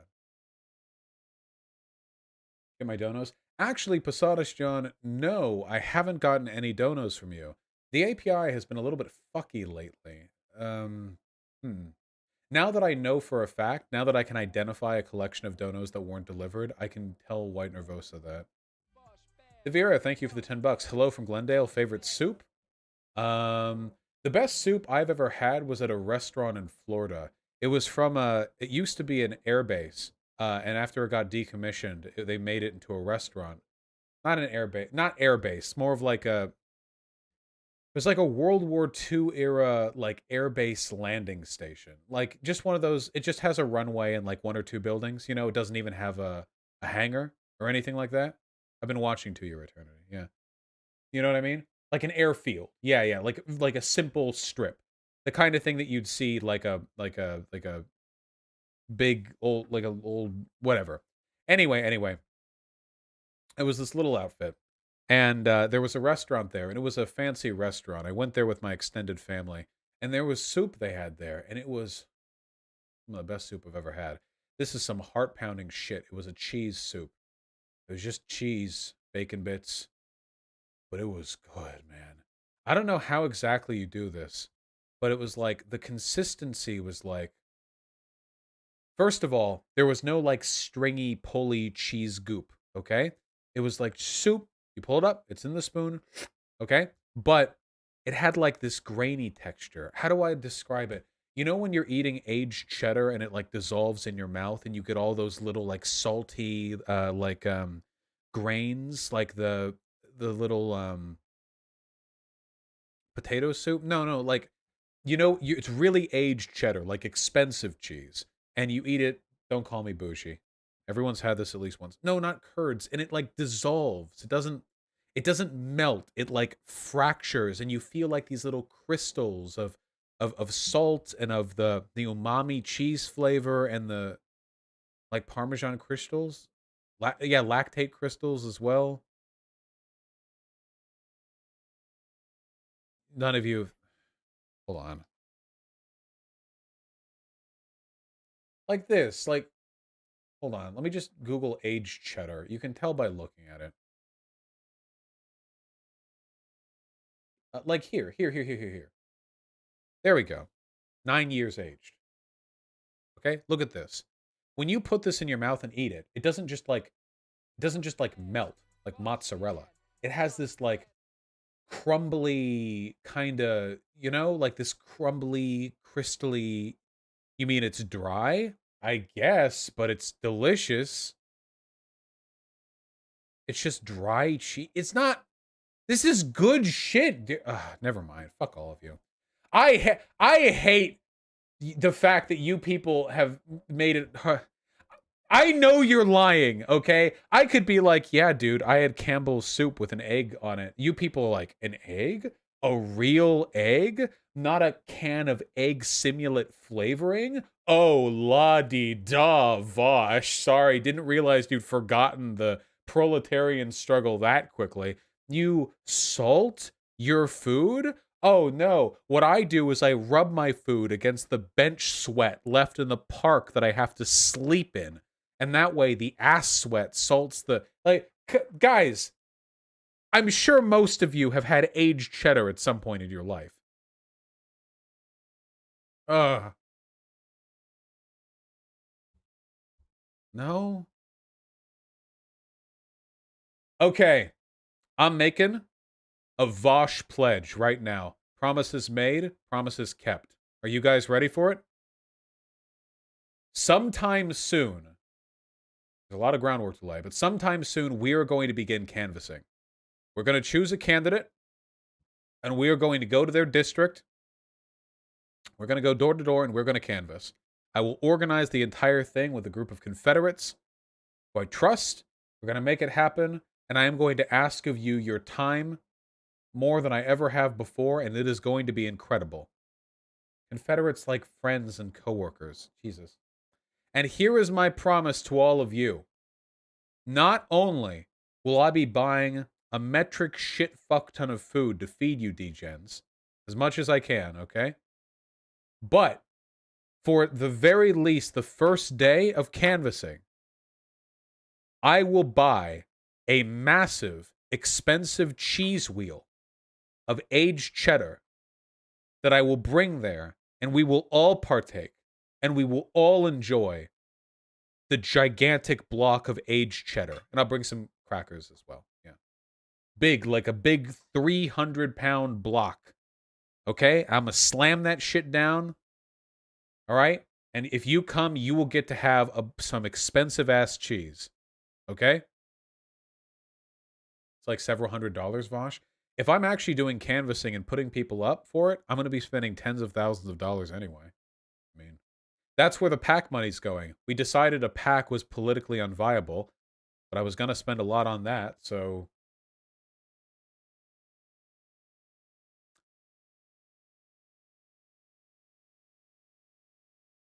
Big cheese. What's a big cheese wheel?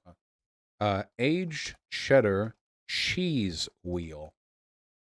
You know, I remember one time I was given as a gift a brick of, what was it called? Humboldt Fog?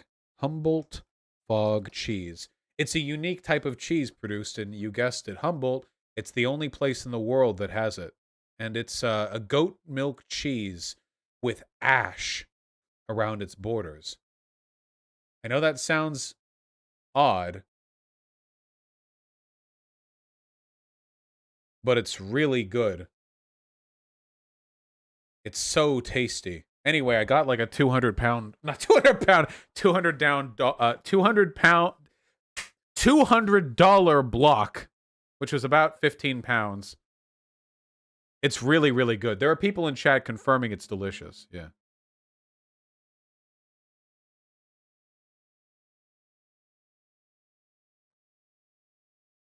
Maybe it had cream cheese mixed into the soup. It probably had like 40 kinds of cheese mixed into the soup, you know? Okay, hold on. What does a big block of cheese cost? I'm trying to see. 5-pound cheddar wheel is $44 from Springside Cheese. And that looks like this. That's a dumbbell, you know, but we can do better. Also, that's not proper aged cheddar. That doesn't look nearly crumbly enough. Also, it's yellow. Proper cheddar is white, not yellow. There's this 80-pound cheese wheel. I would buy an 80-pound cheese wheel. Yeah, $3,000. That's what I'm talking about. I don't know if I want to spend $3,000 on this. Oh, fuck, that looks good. However, this is Parmigiano Reggiano, not cheddar. You gotta stick to the cheddar. Just a simple cheese. Everyone likes cheddar. Aged cheddar wheel. You get... Wait, what's the local cheese restaurant? Yeah, what's the... Wait, Hyena. What's the Pike Place cheese place? What's the name of that place?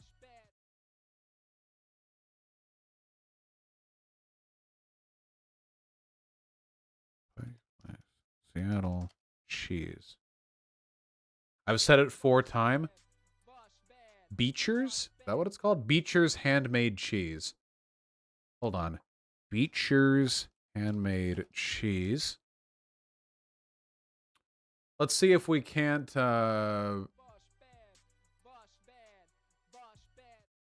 Beecher's. We have a website? Yeah, we do. Oh, yeah. Guys, if there's ever shit that you want to spend a lot of money on food-wise, it's spices and cheese, okay? Because the difference... Oh, my God. Look at... This is what I'm talking about when I talk crumble, guys, okay? Look at that. Oh, my God. Let me see if I can find the... Okay, shop. Features, cheese. Features, cheese. Features, cheese. Okay, this is the shit that we get pretty often. The flagship. 7 ounces of cheese for $13. It's Pog. Look at it. It's got a good crumble. You can see that back there. That's really good. What about the wheel? What about the wheel?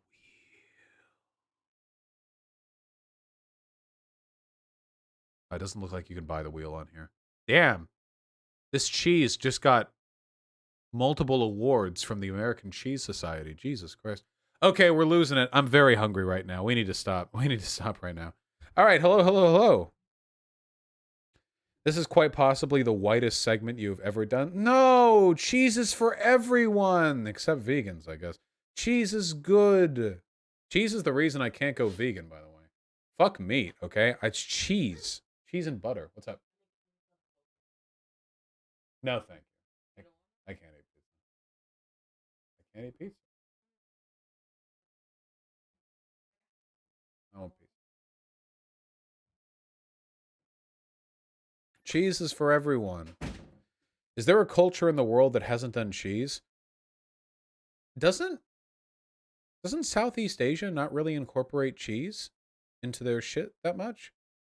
Yeah. I feel like Southeast Asia really doesn't. Pacific Islands as well, yeah. The reason why Asian people tend to be more lactose intolerant is because culturally they develop less of a or more of a sensitivity to lactose. Yeah, most East Asians are lactose intolerant, and most Europeans aren't because we eat cheese all the time, so.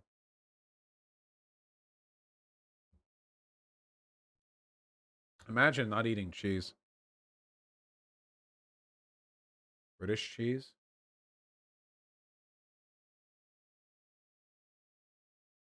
Okay, this is the one time that I'm going to side with England on something, okay?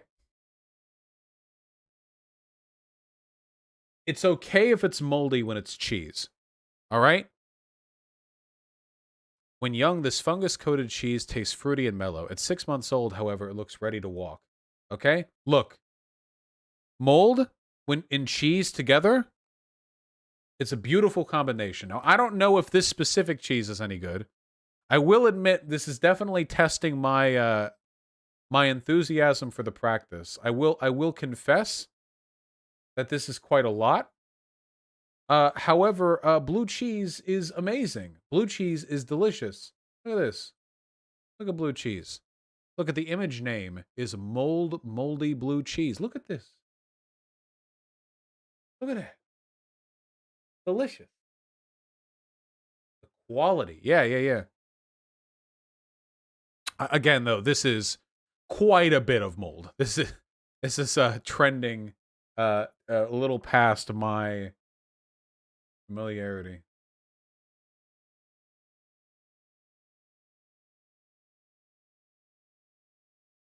Would you eat the cheese with maggots in it? No, I would not eat the cheese with maggots in it. Thank you for asking.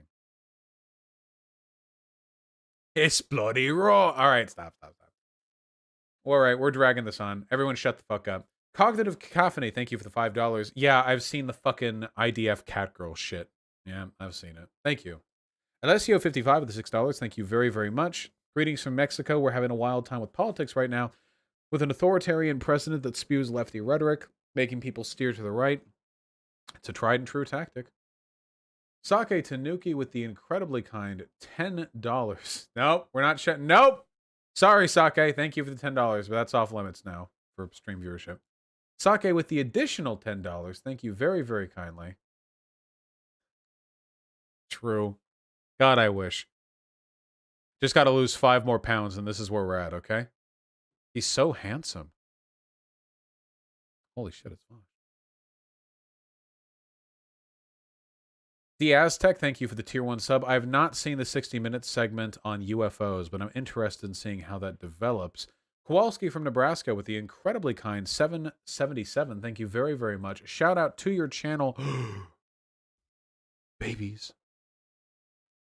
Well, good news, folks. Number 57 here had her calf. She is a bit protective. You got to be very careful that the mothers do not attack you when tagging. Number 57 there has a pink nose because, as you can see, its mother is a white face. Wow. Having after 57, I noticed that 16 had her calf, so this is going to be fun. In case you were curious, this is basically what an ear tag is. This part staples through the ear, locks onto the tag, tag has a number. Well, I'm having issues finding number 16. Keep you posted. Appear to be running parallel with the slough. Slew? Number 16 and her baby have been found. And I can't cross this water. Well, little 16's tagged up. The mother wasn't too happy and actually called the entire herd for support. Oh look, another baby. Gotta go. They have backup. That's cute. It's Prairie Fire. That's the name of the YouTube channel. I'll post the link here in chat.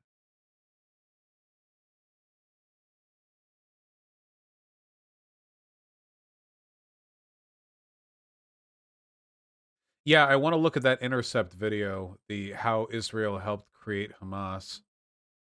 Bosch from Redacted. Oh, Christ. Good Lord. Worse than either of us separately, that's for sure. Trying my hardest to $5. Vosh off topic, but as a poly person, there's a lot of overlap between poly people and the king community. Poly were to become more normalized, how would we like what?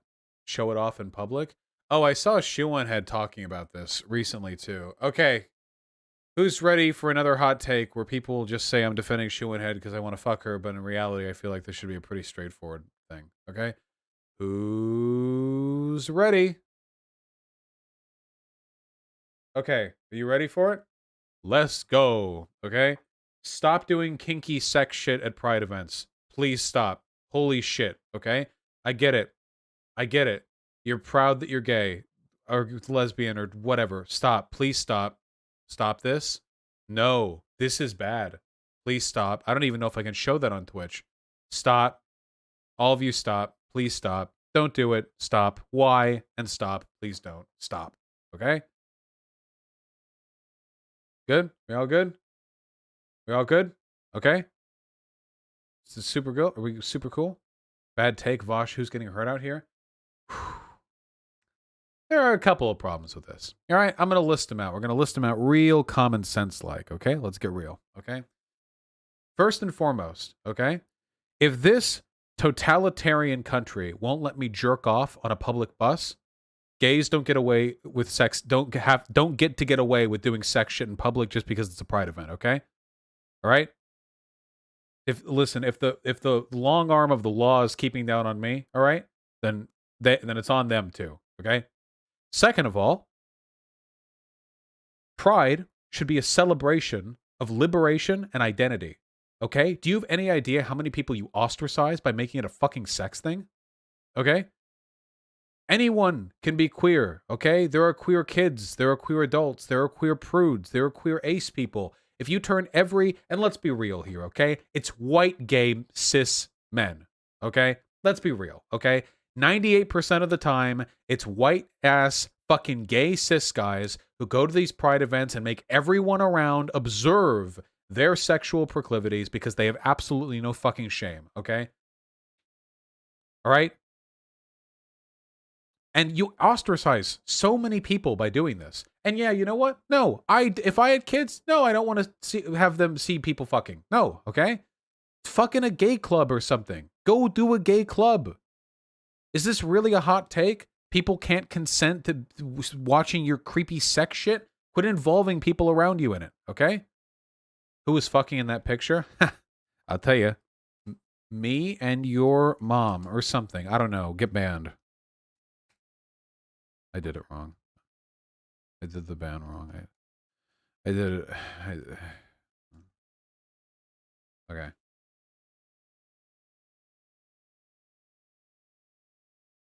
Very cringe take. Just don't let your children interact with kink shit on Pride. If they can see it, they're interacting with it. It's in public. That's how you see things. The neurons activate as photons bounce off them and hit their retinas. Okay? You're interacting. All right?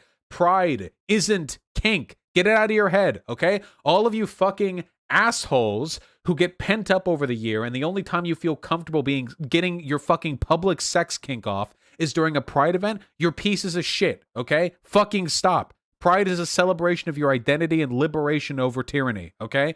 It is not your fucking jerk-off opportunity, okay?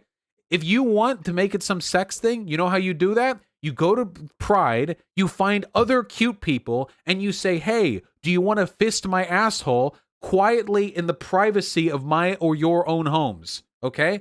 That's how you do it. That's how you do the sex thing. Or you can go to any of the innumerable public places where you can have sex with people that the private residences, okay? There are clubs, there are swingers parties, there are places you can go to do this, not fucking Main Street. Quit making Pride, quit making the existence of gay people a sex thing. Isn't that the progressive argument? That teaching kids sexuality isn't the same thing as exposing them to sex? Isn't that the whole argument we make when conservative, satanic, panic, queer, hating prude types say that we shouldn't be teaching about non-heterosexual identity in school, and we say sexuality isn't the same thing as being sexual? And then you guys cross your fingers behind your backs, run off and say, but actually... Actually, I'm gonna wear a fucking dog gimp suit at this public event and be in full visibility of children while my throbbing erection strains the fabric of my tiny thong, okay? Stop! And this isn't even to speak of the optics of it. Do you really want queer people to be represented in their entire... Then don't bring kids to Pride. Kids can be gay! Why are you ostracizing an under 18 demographic from a celebration of their identity because you're too horny to keep it in your fucking pants? Fuck you. Jesus.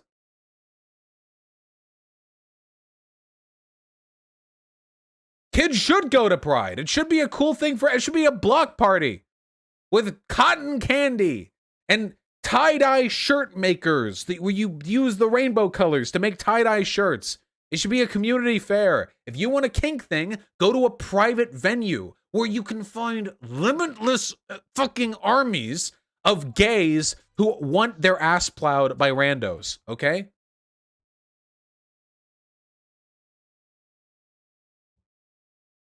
This is so reductive. I'd love to explain how kink at Pride is made a fucking orgy. No, stop! Your kink isn't a discriminated identity. It's not.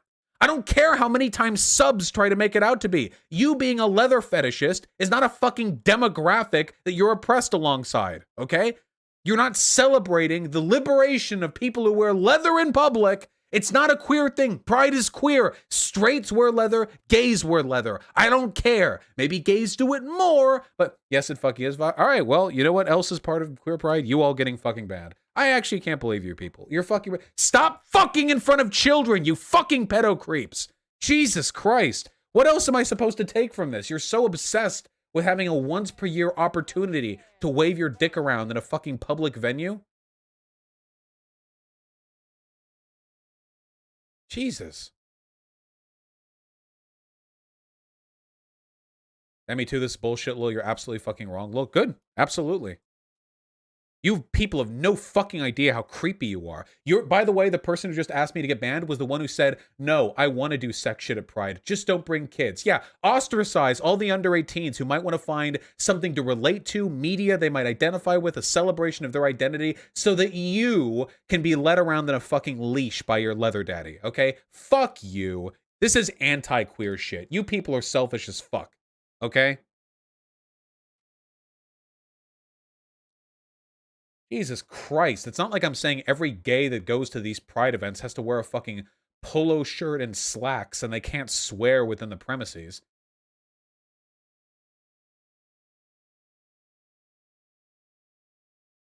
Shit like this keeps people in the closet? Yeah, no shit. And if I were an in the closet fucking queer teenager and I saw the behavior of some of these, I'll say, yeah, degenerates who unironically think that pride should be about them and their fucking erection, absolutely disgusting, and I would feel ostracized from the community, okay? I stand with the real queers, okay? Who think that pride should be accessible to everyone. That's my pro-LGBT stance, all right? Please answer the poly question. If you want to be poly at a queer event, super cool. Don't bring kink in there. I don't care. You can be kinky elsewhere. You can be poly there. Poly there, kinky elsewhere. Now, poly's not really a sexuality, mind you, but it's I mean, it's in the periphery, you know. Plus, most poly people are also pan, so, you know. This is why I get so fucking mad when all fucking pride events have alcohol and shit, like they're never inclusive of kids or sober people. Yeah, I feel like we've all just given up on this, because I feel like the problem is conservatives have lied about pride events for so long that you guys just want to live the stereotypes. For decades, conservatives have said that all prides are like these creepy sex public leather daddy kink fests, and they haven't been. And then I guess you guys are like, oh, well, I guess we might as well just be that then, since they're going to accuse us of being it anyway. Might as well have all the fun that we would get from actually being the bad thing. Weren't some old prides a bit like that? Yeah, but we're trying to make pride more more accessible now. It's not supposed to be some what? No story. Nope. Get your own stream. Nope. No, I'm not. I'm not vetting on whatever you're saying. No. What? Straight people? Straight people? Oh, I know this story. You should tell me the story because I don't know what shit you're gonna say. Tell the story. Well, okay. Oh god, I'm almost coming to say her name. So fucking cringe. Okay. Oh, hello. Hello, chat. Okay, hold on. I'm not on cam. Okay, hello. Yes, you guys can hear me. Hello. In Humboldt County, where we used to live, pride got destroyed by a straight kinkster, knowingly straight, who insisted that being kinky made you queer, and also that allies are like the reason queers have gained any foothold in like rights and shit. Anyway, super cringe. She ended up becoming the head of pride somehow because she was a big figure in the community, and she took all the money and kept throwing just like alcohol oriented parties, and eventually she got kicked off for stealing somebody's BDSM gear, who was a local educator, to run kink events at one of the bars. I mean, you can bet this. I could give you the names. It was all very public and very embarrassing. Anyway, Pride ended up getting shut down by the county. It just stopped happening because she got kicked off and she disbanded Pride because she had that power. The next year, it became a small little local event that was just like a farmer's market, and it was so much better than it had been previous years. Anyway, I'm just saying, straight people, kinksters, you're not queer. Like, I'm sorry. Like, you're not gonna ruin our fucking pride. It's so embarrassing. It really does feel like a lot of kinksters unironically feel like they belong in the fucking, like, is that what the K LGBTK? What? No? Kinksters have their own events anyway. A kinkster event is any bedroom. Any bedroom is a kinkster event if you make it, okay? You do not, society does not need a public celebration of the repudiation of oppression of kinky people, okay? That is not what we were celebrating. Just, do we all understand this now? Again, I'm not saying everyone has to come dressed like it's fucking church, okay? If you want to come in some big, like, gay pride flag tied around your neck like a cape, if you want to show up like I don't know, like it's a beach or whatever, like, okay, like if it's a bit like shirtless or something, like if you're a guy, I don't know, just if you want to, like, I'm not talking about some veneer of social conservatism. I'm just saying the sex The obvious nudity and the obvious kink. Just stop. Be normal, okay? Be gay, which is normal. Be trans or whatever, which is normal, okay? Don't be a fucking weird public, this is my sex event and all of you are subservient to me. The creepy dude, guy, person, okay? What do you think of cops being banned from Pride? Fuck cops. Any Pride event should have its own security staff that are trained to handle situations like that, okay? And then if there's some actual threat of violence, then cops who are off the perimeter can come in, okay? But historically, cops have caused a lot of trouble at Pride. In my opinion, quite a bit more than they've stopped. Let me on so I can talk to you about this, please. Kink at Pride doesn't have to be a big orgy. No, just why? Why do you have to have this? Why are kinksters so obsessed with infiltrating this space? It's really, really weird to me. Why? You don't need it. It's not yours. Stop. Please. Yeah, Coomer isn't a fucking protected class, okay? Ugh.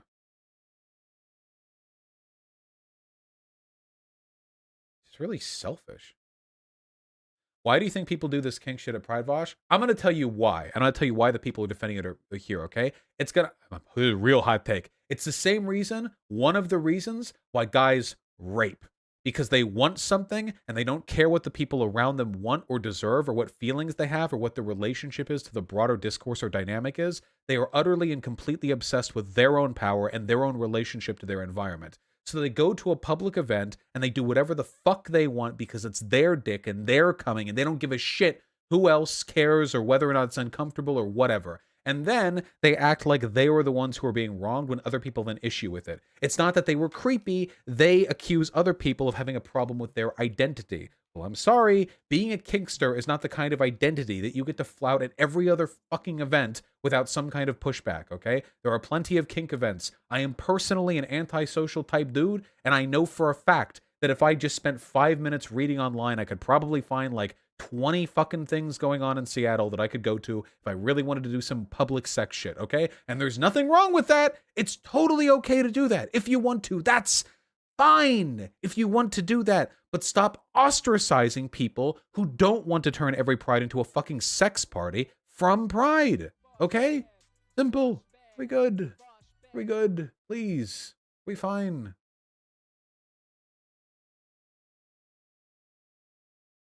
Is it fair to say public nudity is okay in certain contexts or no?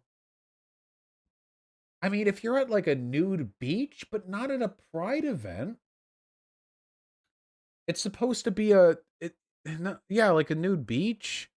I don't know. Europeans have weird rules about this. Just come on. Ugh.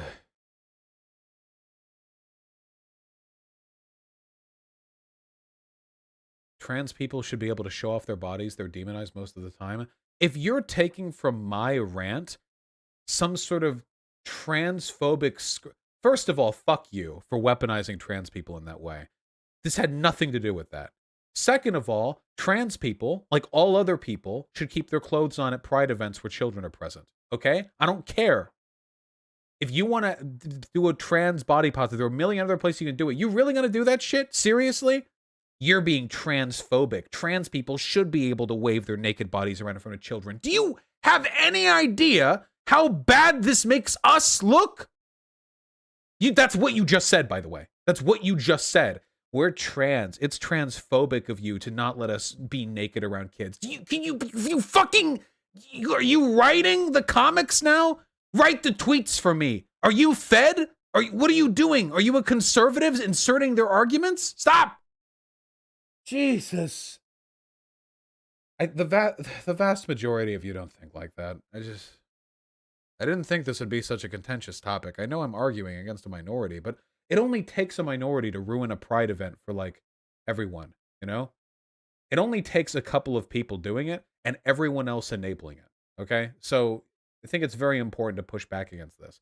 I'm not anti-kink. I'm not anti-horny. I'm not even anti-public nudity if done in certain contexts, like I don't have a problem with nude beaches or whatever, for example. And down the line, our standards on nudity are probably going to relax even further. But that is a far, far, far, far, far cry from the overt sexuality and kink that some people demonstrate at Pride, which is something we should be making accessible to all people, okay? And you're not, like, making it any less queer by having people put clothes on, because queerness is not defined by public nudity, all right? Unless you buy into 1950s conservative propaganda where you unironically believe that being gay and being sexually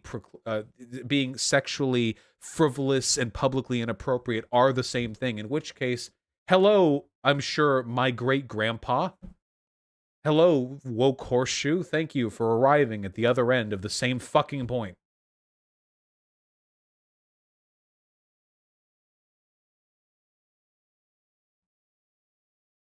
Okay, are we fine? Did we do it? Shionhead is going to love this shit. I didn't think I'd have to argue with you people on it. I know what you're saying, and I agree. What came to mind is topless parades sometimes held one town down. A topless parade, sure, okay, I don't know the specifics there. But queer pride events should be for everyone. Because these are events we should make a specific effort to make accessible to people. If it's going to be some topless parade thing, you can be topless in New York if you're a lady. You can have your tits out. And it doesn't have to be sexual. Yeah, it's not kink shit, having your nips out or whatever. But you want to make pride accessible, okay? Like, that's just it. Please. You acknowledge there are parallels between what you're saying and when people say LGBT, turn them away from progressivism. Not those two things are the same. Hey, listen, if there's anything you got to learn from watching my stream, it's that I fully believe the idea that people on the left are capable of turning people away from the left. Trust me, I buy into that 100%. I think people on progressive or leftist issues tend to be fucking horrible at bringing people over. Yeah.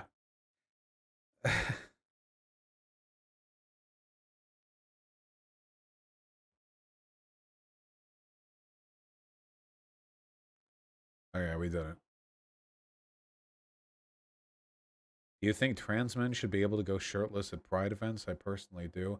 I'm not interested in, like, cutting all the edges out here. I mean, how do most people treat this, right? It's like, if you're a trans guy, then you're a guy and there's that. Then that's fine, right? But then I know that if I say that, people are going to edge case that shit. You know what? None of you get anything, okay? All of you have to wear suits. Shirtless is not kink. No, you're right. Shirtless is not kink. It's not even slightly. However, I know where people are going to go from that. That's why I don't like the public nudity questions. I keep saying, try your best to make these places accessible, but it's like, oh, shirtless. All right, well, what about people running up and grabbing other people's shirtless bodies?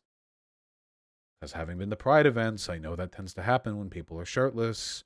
So what if you do that? Well, people grabbing tits, I mean, that's pretty overtly sexual. Or is it? I don't know. Maybe it's not sexual. No, I'm not saying without consent. I mean, with consent, like they're two friends, but, like, that's a sexual act, isn't it? Or it's not, you know? I don't know. Maybe it's not. Well, if you're doing that, then it's like, what about licking a person's tits? Like, the problem is, now, I take it back. We are treating it like church, okay? Victorian morals, no ankles showing, everyone's wearing a suit and a dress. I don't care. Wear a hat. I don't want to see anyone's hair, okay? I don't care. Everyone should wear shades, too. I don't want to see any people's eyes. All right, that's my end position on this, okay? All right? I don't want to see shit, okay? I don't care how warm it is. I want everyone to be wearing 14 fucking corsets, okay? I'm going to show off my ankles. All right? Well, then the fucking queer guards will haul you away, okay? That's it. We're done.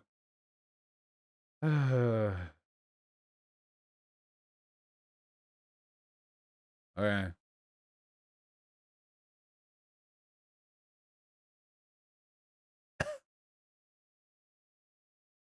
Tempest, just cut the segment here. Just let the suffering end. Oscar the Coward and Trying My Hardest, thank you for the $5 both. Really appreciate that. Yeah, I've heard about Worm, Oscar the Coward. I've heard a lot of good things. Max Thurman, thank you for the very kind $10. First time I went to San Francisco Pride in 2019, they had a closed off section for all the kink shit and only let people 18 plus in. How do you feel about that? Agree with you, by the way? That's fine. Sure, that's fine. That's fine. I mean, maybe that's still a little ostracizing, but if it's like this completely, like, you've got like the big like canvas walls up so you can't see past it, okay, yeah, all right, fine. That's a hell of a lot better than a lot of the shit I've seen people here defending. Speed Weenie, thank you for the incredibly kind $25. I really appreciate that. You're totally right. I've taken my son to majority gay places and have had a great time until somebody says or does cringe shit. It hurts normalization of gays. It only takes one loud white cis gay. Only takes one. Ugh. Grandma Hoppy, thank you for the very kind $5. When I was young, the Black Bloc chanted, "We're here, we're queer, we will fuck your children," wearing ski masks during Pride, and made me a Trotskyite. Yeah, I would. I'm gonna throw that one in the optics-o-meter, and that one's pulling up a red for me. Tito the Gaming God, thanks the $10. As a person with kink, it disgusts me to no end to see people openly flaunting their kinks to people. It does nothing but hurt kinksters. Yeah, I just don't. Wasn't the argument always that people are good as long as they're acting in the privacy of their own bedroom? I thought that was the argument. Like, that was the one that I understood, you know? Because we can all agree, you know? Yeah, just, if you're gonna fuck people, do it in your bedroom or something that's like a bedroom, I don't know. And apart from that, it's fine. Apart from that, your identity is fine. But it seems like a lot of kink people are fighting for the right to be openly like fucking in public, which isn't something I support, actually. If you want me to pull like the woke pill, then I will too. Fine. There are a lot of queer people with PTSD and trauma after having experienced sexual abuse, and it's probably super fucking triggering for them to be forcibly exposed to people engaging in overtly sexual behavior, and they can't even go to like their own pride event, you know?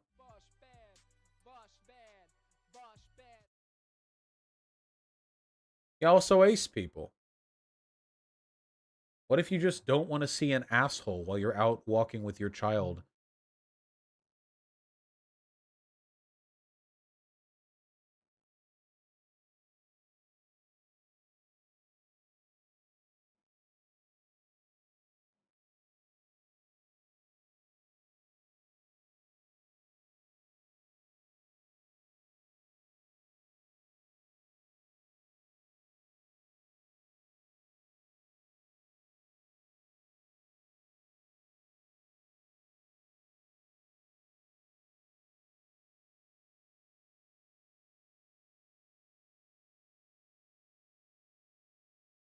What is this? Twinks posting their W's. You can, quote, support the LGBTQ community comfortably any day. I can be in a harness with my tits out in a dyke packed Dolores Park drinking pee on Molly while watching my friends fist each other on top of a U-Haul, but once a year, my needs are more important here. Cope. These people are disgusting.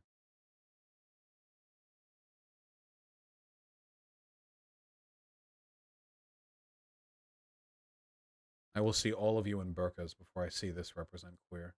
Fucking pride, Jesus. Mr. Fangs, thank you for the tier 1 sub. Really appreciate that. Oh, thank you, comrade. I appreciate the kind words.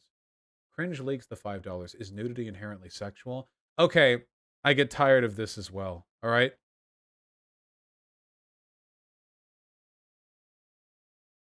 No, but we don't care when if something is inherently X or Y. We care what the cultural. Is it inherently racist to put shoe shine on my face? No, it's just shoe shine. But culturally, yes, it is. Yes, culturally, nudity is considered sexual. Should it be? Probably not. We can make changes to that. But right now, culturally, yes.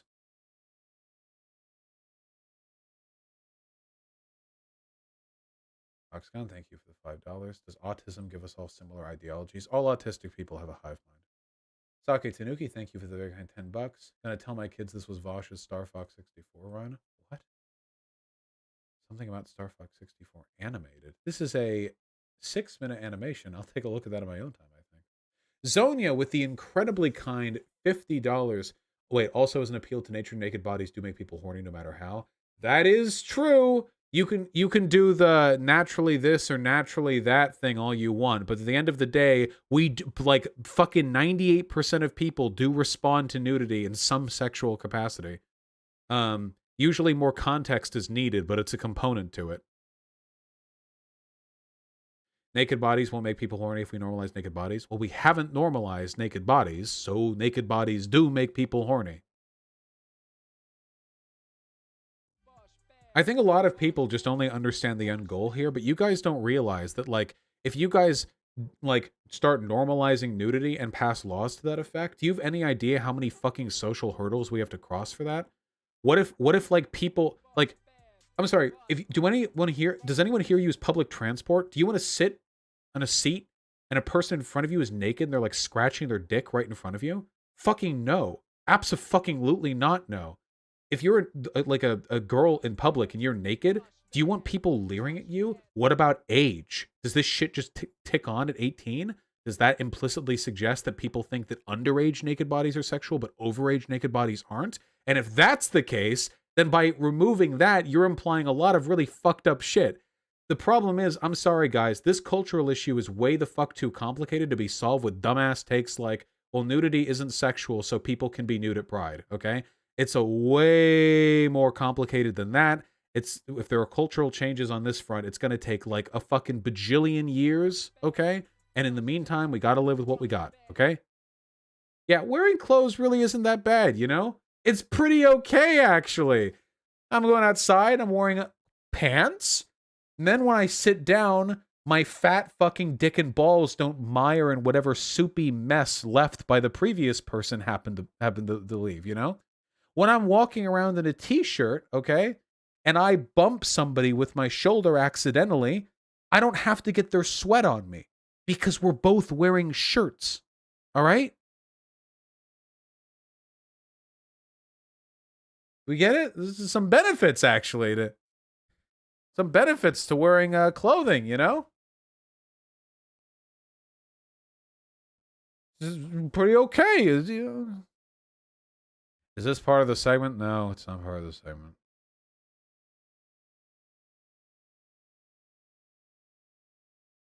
But you sweat less if you're naked? I mean, that depends on the sun and the temperature and the wind and the blah blah.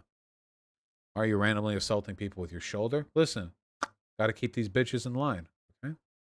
What if somebody naked pops a boner in public? Yeah, that's another whole fucking question, okay? Look, nudity is one thing, but boners are a fact of life. Is that something you want, like, overt social awareness of at all times? You can't hide your boner anymore. Yeah, like... Jesus. Also, I mean, I don't know how visceral we want to get here, but a lot of people don't know how to wipe their ass. I'm just saying, okay? I feel like half the utility of forcing people to wear pants and underwear is that all the shit from their shitty shit ass skid marks the fucking interior of their clothing, as opposed to fucking ruining whatever public facilities they decide to use afterwards. We need bidets. Bidets aren't going to fix it. I'm sorry. If you're so much of a fucking piece of shit subhuman asshole that you can't wipe your ass with toilet paper, the existence of a bidet is not going to help you, okay? Bidets are for convenience. Bidets are amazing. But if you, like, can't wipe your ass, then you're not going to care either way, okay? Also, girls on their period, yeah. Or trans men. Outwoked you.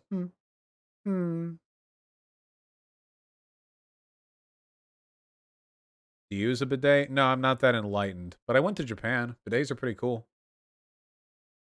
Yeah, there are guys who won't wipe their ass because, like, they don't want to touch their asshole because it's gay or something. Bosh, this is a gross conversation. I just think a lot of, like, social utopians are really fucking naive when they talk about, like, oh, you know, we should normalize nudity, destigmatize nudity. Like, sure, maybe when we're all, like, enlightened space people, there's some argument to be had here. But unfortunately, right now, I think that society massively benefits from the expectation that everyone wear clothes. Okay, I feel that there is tremendous social utility to be derived from this. Do you think it's unfair women aren't allowed to be shirtless, but men are? Okay, dog, you can... So it is unfair. First of all, that's completely unfair. 100% unfair. However, it just realistically, that's an unfairness that we can't really fix right now. There are already states and cities where women can walk around topless if they want to, and they don't. Do you know why? Because they get leered at like crazy. And also, 11-year-old boys can walk around shirtless. Nobody cares. Do you want 11-year-old girls walking around shirtless? Do you want to even deal with the social repercussions of that? Because I sure as fucking don't. I don't want whatever crazy fucking creepy ass Republican bullshit pedophile nonsense I'm gonna have to deal with that socially if that gets normalized. Unfortunately, it seems like an unfairness that's going to have to be pried at very, very, very, very slowly.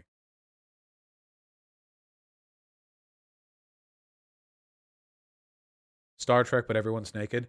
In Star Trek, everyone can be naked. There you go. In Star Trek. That's my, there. When we get that line, when we have interstellar travel and warp speed and shit, okay, there you go. Captain Picard going around. That's fine. Okay, that's fine. That's okay. But they all wear clothes. Almost like there's social utility to wearing clothing. Okay.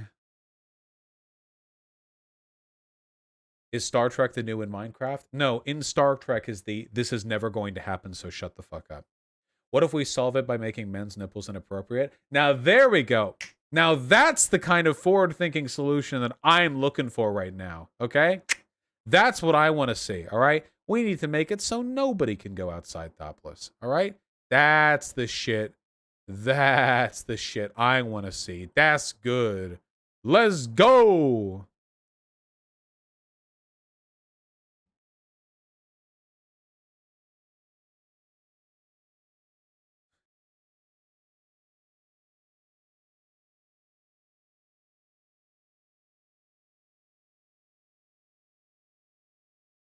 Okay.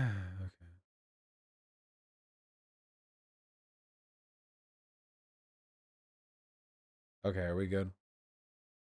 Are we banning sex next? I cannot wait to ban sex. Oh my god, I cannot wait. I think about it every day. Just one day, the fucking moon president, all sex will be banned. I cannot wait. I can't wait. I cannot wait.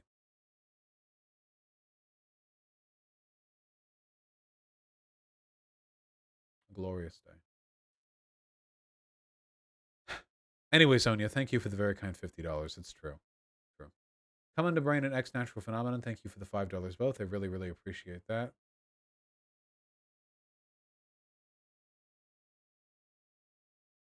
Would you rather have your dick, if applicable, shrink by 5 inches or fall off every Sunday at 7:26 p.m. and can only be reattached at 10:12 p.m. in parentheses, it evades you? Probably the second one? 5 inches off the length of my dick. I mean, that's a pretty solid chunk of dick right there, right? And I only have to battle it for like 3 hours every week? It evades you? Can I put it in like a cage beforehand? What if I'm wearing a dick cage? Yeah. 5 inches? That's like almost half my dick. Come on. Stop! This stream has been a waste of time. All of you wasted your time, and so did I. Thank you for the donations. I tricked all of you into donating to me, despite the utter triviality of this stream and its contents. I love you all very much. You're beautiful people. I'm gonna go eat some cheese. Because, I don't know, after all this, it seems really tasty, you know? So everyone take care. You're all beautiful people. And farewell. Oh, wait! One other thing. Sorry, that was a little bit louder than I anticipated it being. All right, folks. I'm actually sending you a place a little bit different, okay? I was going to be on for a panel with these people, but the scheduling just didn't work out, okay?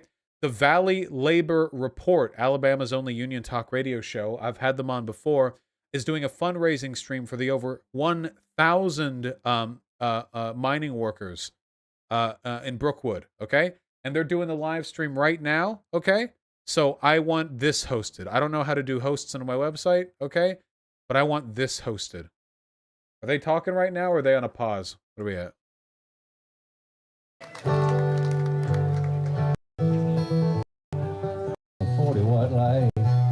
Looks like we're on a pause at the moment. Are we? Wait, what's the schedule say right now? Day 1 Friday, day 2 Saturday. Worth the 12 to 7. Benefit concert with performances by Lee Baines and the Glorifiers. Okay, so right now they're doing performance music, okay? That's what they're doing right now, okay? So everyone, just just kick in some money if you can. It's for a good goddamn cause. We're gonna host them, and on Twitch I'll host Lumi because Twitch cannot host YouTube streams. All right, get over there. Go, go, go, go, go. Go, go, go, go, go, go, go, go, go, go, go, go. Raid Lumi Roo. Go, go, go, go, go, go, go, go, go, go, go, go, go. But yeah, the donation link is in the description. First thing in the description, too. So get on over there, okay? All right. Love you all very much and take care.